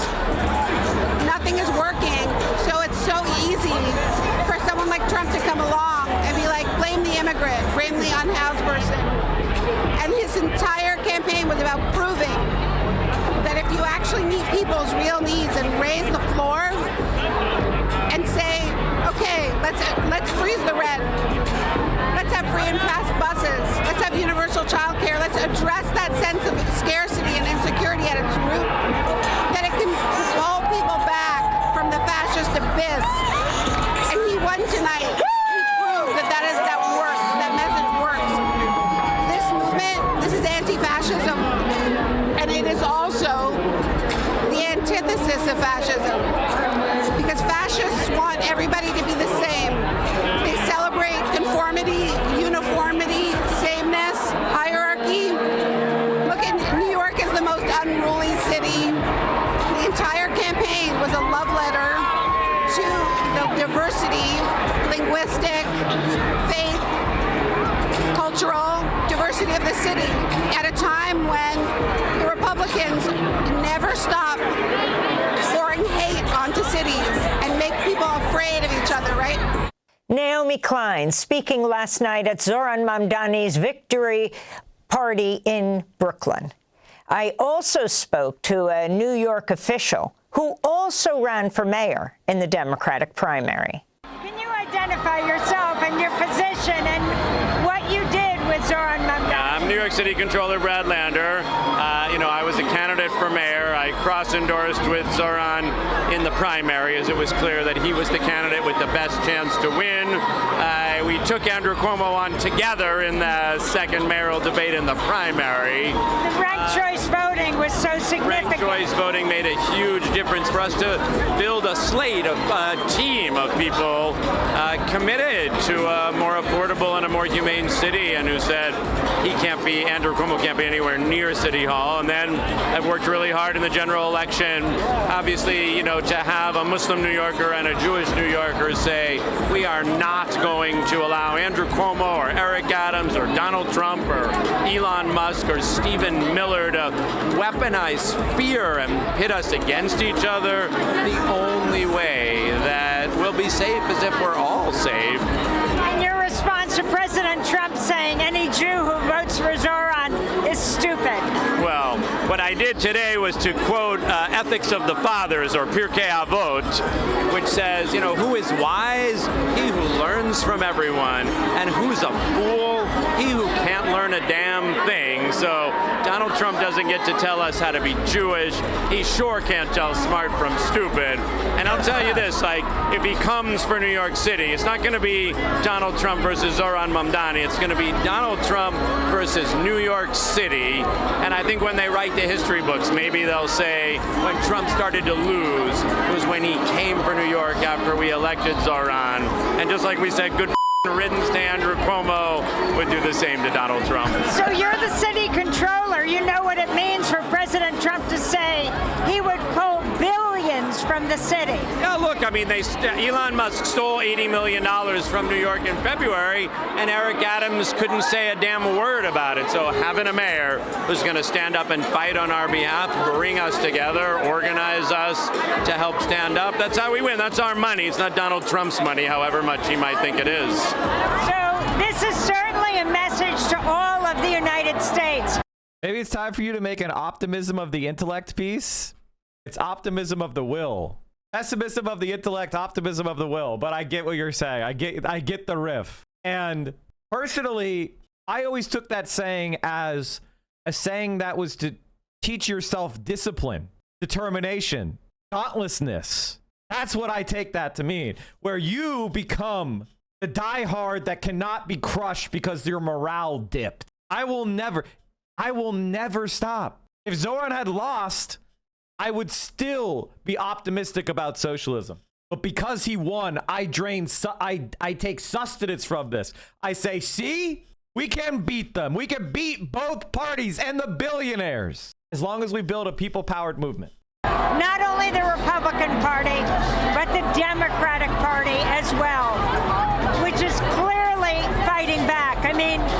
Leader of the Democrats in the Senate, Senator Schumer, never even endorsed the Democratic candidate for mayor, Zohran Mamdani. What do you say to him? What do you say to the party? In the last 24 hours, Donald Trump endorsed Andrew Cuomo. Stephen Miller endorsed Andrew Cuomo. Elon Musk endorsed Andrew Cuomo. So Democrats who couldn't stand up and say we're with Zohran in a fight against that MAGA, cabal, we need a party that is broad. It's got to include moderates. Of course it does. And when they win primaries in the right seats where they're representing their constituents, then of course we'll go support them. But when progressive candidates like Zohran win, then moderates have got to support them as well. Except they don't. It only goes one way, man. It only goes one way, and it's been that way. It's been that way for decades. Fuck, there was a party unity my ass group about Obama. The only way we could build a popular front that's going to be sufficient to stand up to this authoritarian president. That's New York City Controller Brad Lander at Zohran Mamdani's mayoral victory party at the Brooklyn Paramount. Thanks for watching Democracy Now! On YouTube. Subscribe to the channel and turn on notifications to make sure you... God damn it, chat.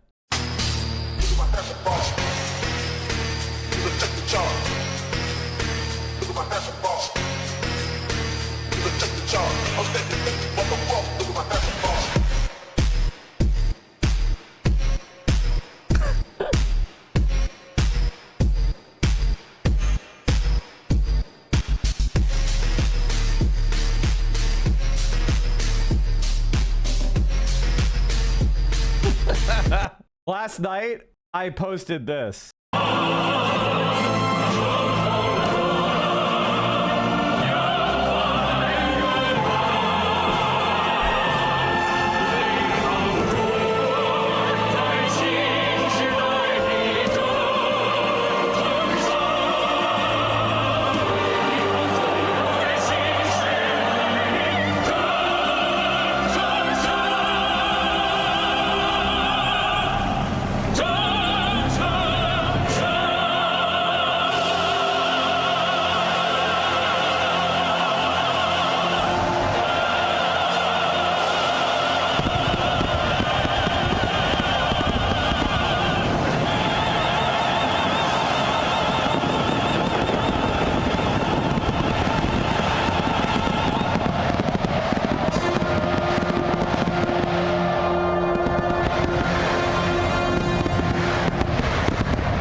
LOL, cry harder, cry more. I think people think this is bad.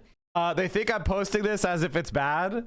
They're confused. They think this is bad. All right, chat. I had a late night last night. I'm going to call it just a hair early today.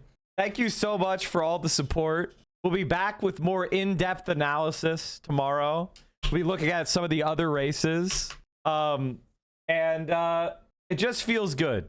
Dude Control, thank you for the 5 tier 1s. And thank you everybody for all the support. I think Hassan is heading to China, so we might be doing some extra long streams maybe over the next few days. So thank you all for all the support. Stay safe out there. Solidarity forever, my friends. And I want you to take it easy, take it sleazy,